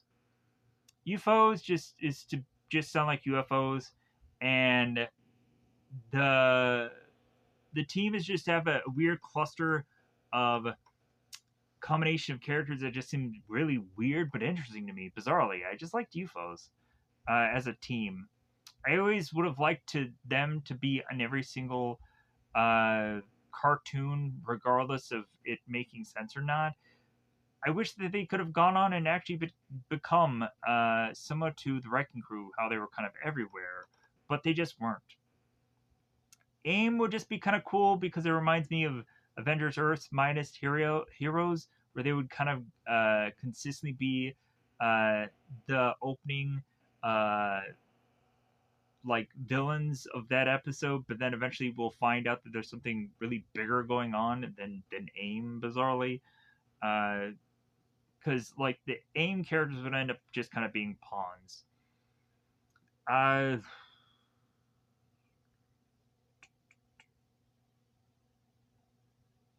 okay, I don't know why I clicked onto this. Why did I screenshot this? No reason. All right, moving on. Uh, Circus of Crime. Circus of Crime. I had seen the Circus of Crime go up against the Hulk in a comic book issue. I like the circus theme. It seems very rare, rarefied air to kind of see that happen. Thunderbolt Ross, Red Hulk. It would be cool to see the Thunderbolts against this team. That'd be cool to see that play out. If that technically Thunderbolts team still exists, not quite sure. Man Thing. Uh, to go on and see him in Werewolf by Night was really cool because I had seen him in the Man Thing movie, as well as also realizing that this character could be interestingly used for either good or could be a villain that the heroes, maybe they are monsters, but the heroes to go on and take down here. But then really just realize that like, well, hey, we misunderstood Man Thing, and like maybe we're wrong about him. But I should probably be wrong about how much time I'm spending here. Sif, Sif from Asgard, Lady Sif. We can have a whole misunderstanding between Sith and and this team. Maybe we could have it to where maybe Sith is auditioning for this team to maybe be a part of it. We can go any number of wrong of maybe Sith is jealous because maybe she was to go on and possibly be involved on this team. She was like hoping to get on this team. and she didn't. So she's heartbroken and she's taking it out on this team. And so if she's to not get on this team, maybe she's to get camera time. Maybe she can be happy about that. Silk. Silk was actually a character that I wanted to try to fit on this team, but like I really didn't actually really want a Spider-Man somewhere on this team. Like it didn't in my brain fit for me. Like and every time I was thinking of something that I can go on and try to like be Spider-Man, like it just didn't come up. It didn't just come true to me. It just didn't feel right to me. Betty Ross as Red Hulk could be a cool, fun thing, and at least it's not She-Hulk. Uh, I I like the She-Hulks in the comic books. I do. They're so much better than their live action counterparts. Uh, but yeah, so Multiple Man could just be a lot of fun to just see finally Multiple Man outside of the X Factor, whatever team he was actually on at one point. There was going to be a James Franco Multiple Man movie show something, but that never happened. Sadly enough. And then there probably never will be, I guess, it seems, for how much that they've completely forgotten about this character. Man, this movie had some kind of potential at one point, but I guess there'll never be now. So, Multiple Man, sadly enough. But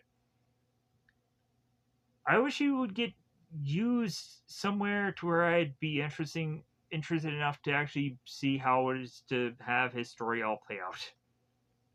I'm sure he's getting probably used somewhere. I just don't care enough to be interested in it.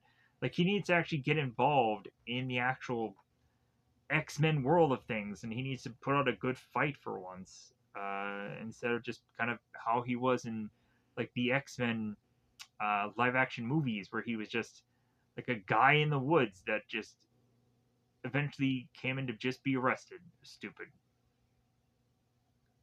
Kane. Kane is just a clone of Peter Parker, and a lot of people be like, "Well, yeah, he's not as good as Ben Riley," because everybody just weirdly loves Ben Riley. It's weird, but I think Kane can go on and be just as evil as Ben Riley. Or I wish that Kane would have actually been used in this team somewhere, but uh, will never be. Hulkling, I've probably gone on and said that already.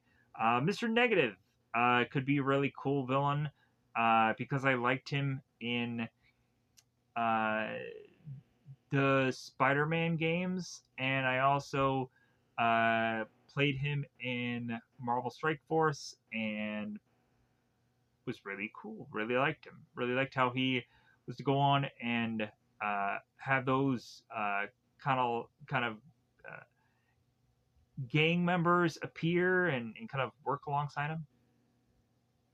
And I kind of like his look, the whole negative thing, just really cool. Radioactive Man. Don't know a lot about him, but every time I was to go on and see him somewhere, I was like, man, this character looks so interesting. I hope they end up using him in a cool fashion. But just like I don't get to see enough of him. I just don't.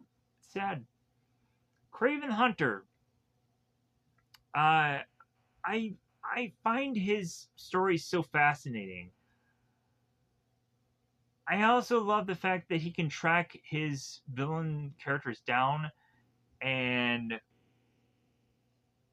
like he had like the Wolverine power that he can kind of sniff from a good distance and find his prey, and that's what made like Peter so worried that his identity was going to go and get revealed simply by Craven. So also like Craven being involved eventually in the 90s Spider-Man series was actually really good. There's really good storytelling there. As well as also I think Craven was to go on and try to help Peter as he was kind of mutating into the weird spider human character. Yeah. So Grim Reaper, don't know much about him, but like I think he could be a really cool character to lend to some part of the story if I knew anything really actually about him. He just looks visually cool and appealing to me. Sandman. Sandman, I put him on here because I feel like you can almost make him a good guy or a bad guy. It kind of depends on just how you want to just write him. Like, if anything, I just love that Sandman is a villain that is just a villain out of desperation. So that can go on and lead for some really good story and some really interesting things going on there. So Sandman, I think, is really an underrated uh, character in my eyes, and I just don't think he gets written well enough. Uh, he's probably the most disappointing thing of Spider-Man No Way Home, just because he's a guy that's just there. Like, he doesn't get used well enough.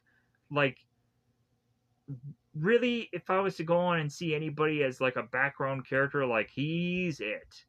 Uh, he has nothing really going on in that entire movie, uh, except for just being uh, just put in the boots at some point to some of the Spider-Men, but just yeah,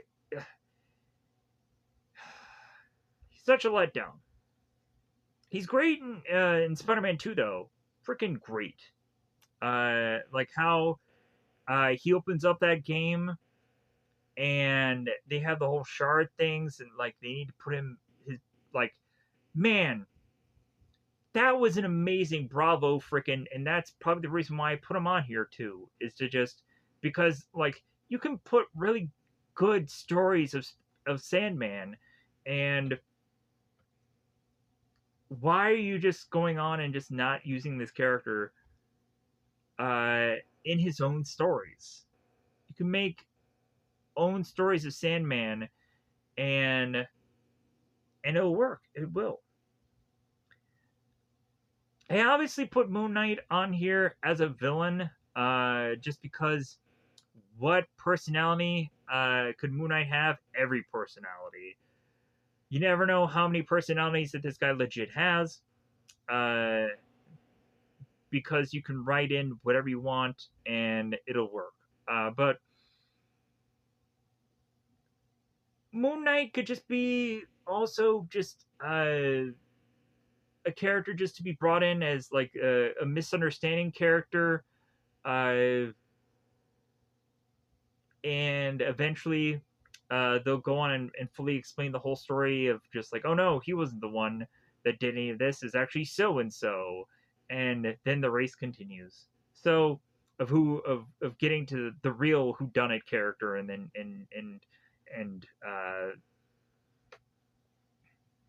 and finishing that story. Anyways, if I could. I would love to see anybody face off against the Inhumans because, honestly, in my opinion,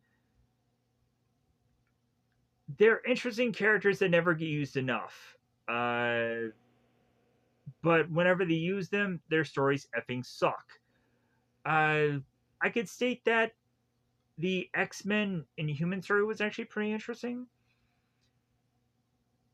but that is very rarefied air. I was going and actually watch the comic, the comic, the motion comic of Inhumans, and I was like, man, this story is really interesting, visually interesting, and whatever. But like, and I also was interested in seeing the Inhumans in Agents of Shield, but it's just very rarefied air for Inhumans to have a really good story, and it sucks that like, why is it so hard to write a story for these people? Like, look at the movie Nightbreed, and you could see that it's easy to write for these kind of characters. But you just, I guess, just not have found the good enough writer to put a good story together. Why is this so hard? Really, why is it? Wonder Man. Wonder Man is just depending on the visuals of which that you use him in. There's a wide variety of different kind of visuals for Wonder Man. And also, Wonder Man is getting his own show, movie, something or other in the future. It could be interesting to just continue to see what Wonder Man can offer the Marvel universe, besides him just doing just just his own solo show and what the heck else. Uh, it would be cool to see more of this character. Uh, in some story, he could be a villain. He could be a good guy. It could be a number of situations. I honestly kind of felt forced to put Namor in here because I feel like if you can say that your heroes have to go into space, you really also have to put them underwater as well, because Namor is a threat. No, he's not. The only time he was really actually interesting is when he was with Sue Storm in the Fantastic Four, where Namor is trying to woo Sue Storm. You could say that Namor was being intimidating to Shuri or whatever in Wakanda Forever. No, Namor was doing freaking nothing in Wakanda Forever. Sadly enough, uh, I was actually interested in seeing what Namor could do within that film, but it was nothing. Like it was just like, man, this is a nothing story. Uh, it was so disappointing to me. But anyways, speaking of uh, like Namor can go on for an issue and be like a really interesting book, but like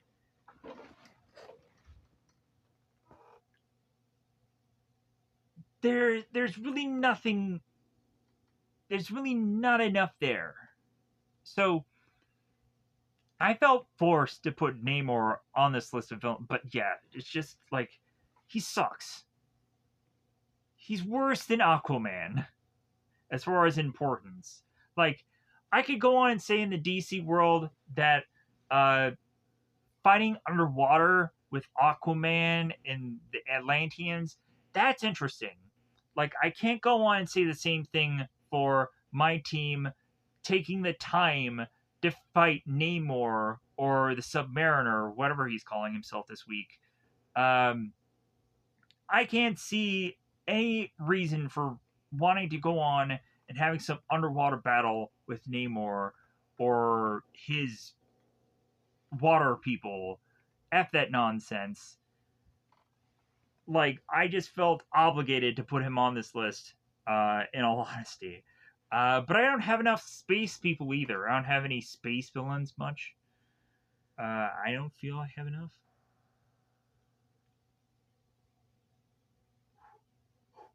Destroyed. Destroyed. Detroit Steel. Every time I'm to go on and see visuals of this character, it looks really cool. So Detroit Steel. I found this character in the encyclopedia, and I'm like, man, I would love to just see more of this character somewhere. So I would love to have him in the comic book. If we ever make one. All new, all different. Well, maybe not all new and all different, but whoever the new Venom is, I think it's to go on and be a female. I don't want to spoil that for anybody who has probably not even gone on and bothered to read that book. I like from. I think I know who the person it was that got revealed as Venom, and I think it's a female, and I think it's MJ. Am I wrong? I don't remember. It'd be cool if it was MJ. Uh, because Flash Thompson is no longer Venom. It's to actually have Flash Thompson be Agent Anti Venom is what he's doing now. Kind of ruined that character. I loved him as Agent Venom. Now they have him as Agent Anti Venom. That's not freaking better. That's worse. That's just saying, yeah, we have nothing going on with Anti Venom, so now we're just gonna throw Flash into that because we have nothing better to do with either one of these characters now. Taskmaster. Obviously, like, I can go on and be fascinated by this character, but realize that he's also to be a copycat, and I never really understand how this character is to really be a real true benefit. Besides him fighting alongside a character like Captain America, or just a very weak hero that has no power. Once you get in to a person that actually has power, then Taskmaster is just kind of rendered moot. But weirdly enough, uh, Taskmaster had supposedly gone on and beaten the Avengers. Because of course, it's at some point any villain can go on and just beat the Avengers. So Taskmaster just has to be one of them.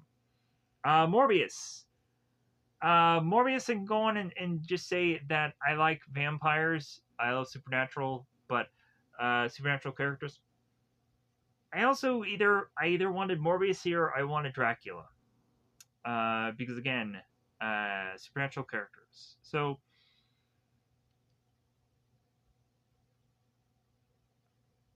with that, I really liked the fact, or I really appreciated that Marvel gave Morbius his own solo book, and I really enjoyed reading that book, in my opinion. But it's not for everybody. Uh, yeah, let's move on. I have a number of people that I need to still talk about. Darkhawk.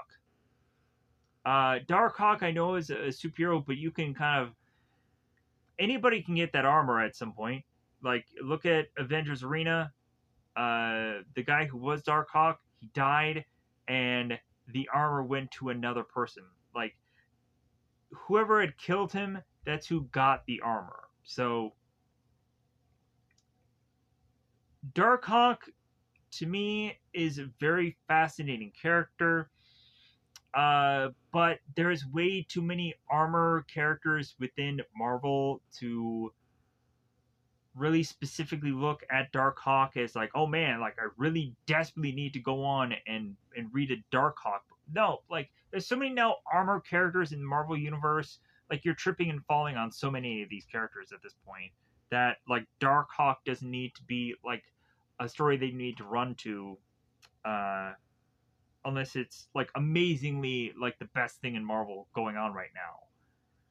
Shadow King, X-Men character that at one point when both Magneto and Storm had died, uh, Shadow King was trying to go on and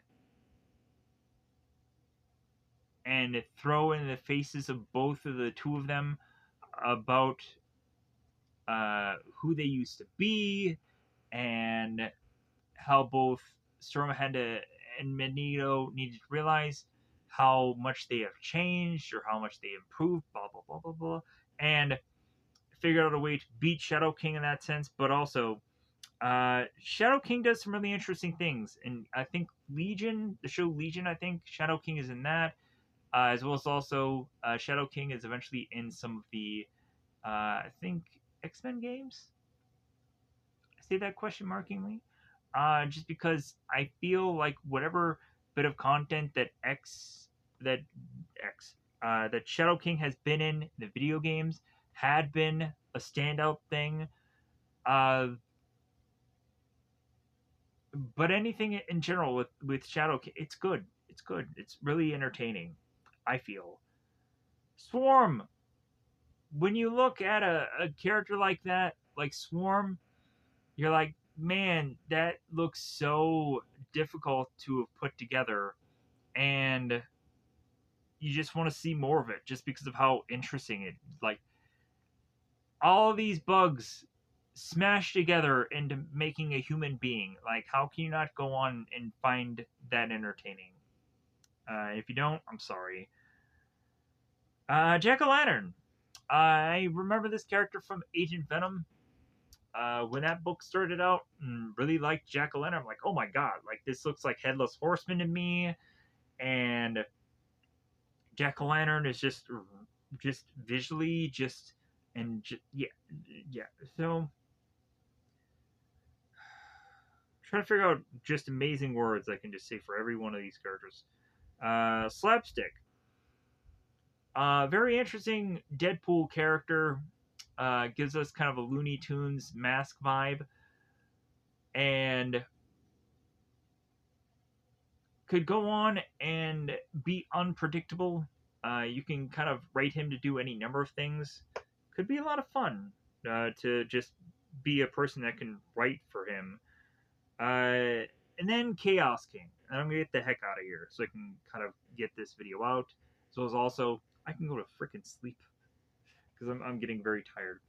Um, so with that said, I'm gonna go on and do also the DC version of this. So I I'm to go on and say that the DC list had gotten very interesting, and there's a lot of characters that cropped up. It seemed fairly recently that I had to go on and look at that, and so for those of you that are probably going on into my top 50 DC characters list and just assuming that every single one of those things around that 50 are going to be just in that team and whatever, it's not going to happen because obviously there are certain new DC uh, characters that I have found in that time. So could be for a very interesting list. Maybe not as good as maybe this list is going to be because there are a lot of just OP characters. But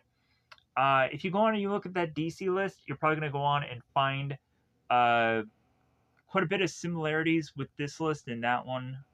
Saying all this as if you're going to watch this 2 hour and 20-minute thing and want to hear me out by the end of all this. So, with that said, I'm just gonna go on and get the heck out of here. I probably should have just like I don't think I'm gonna be able to do that DC list today. I think I just may just upload this one and then just do the DC list tomorrow or when I get up. I'll I'll do it when I get up probably.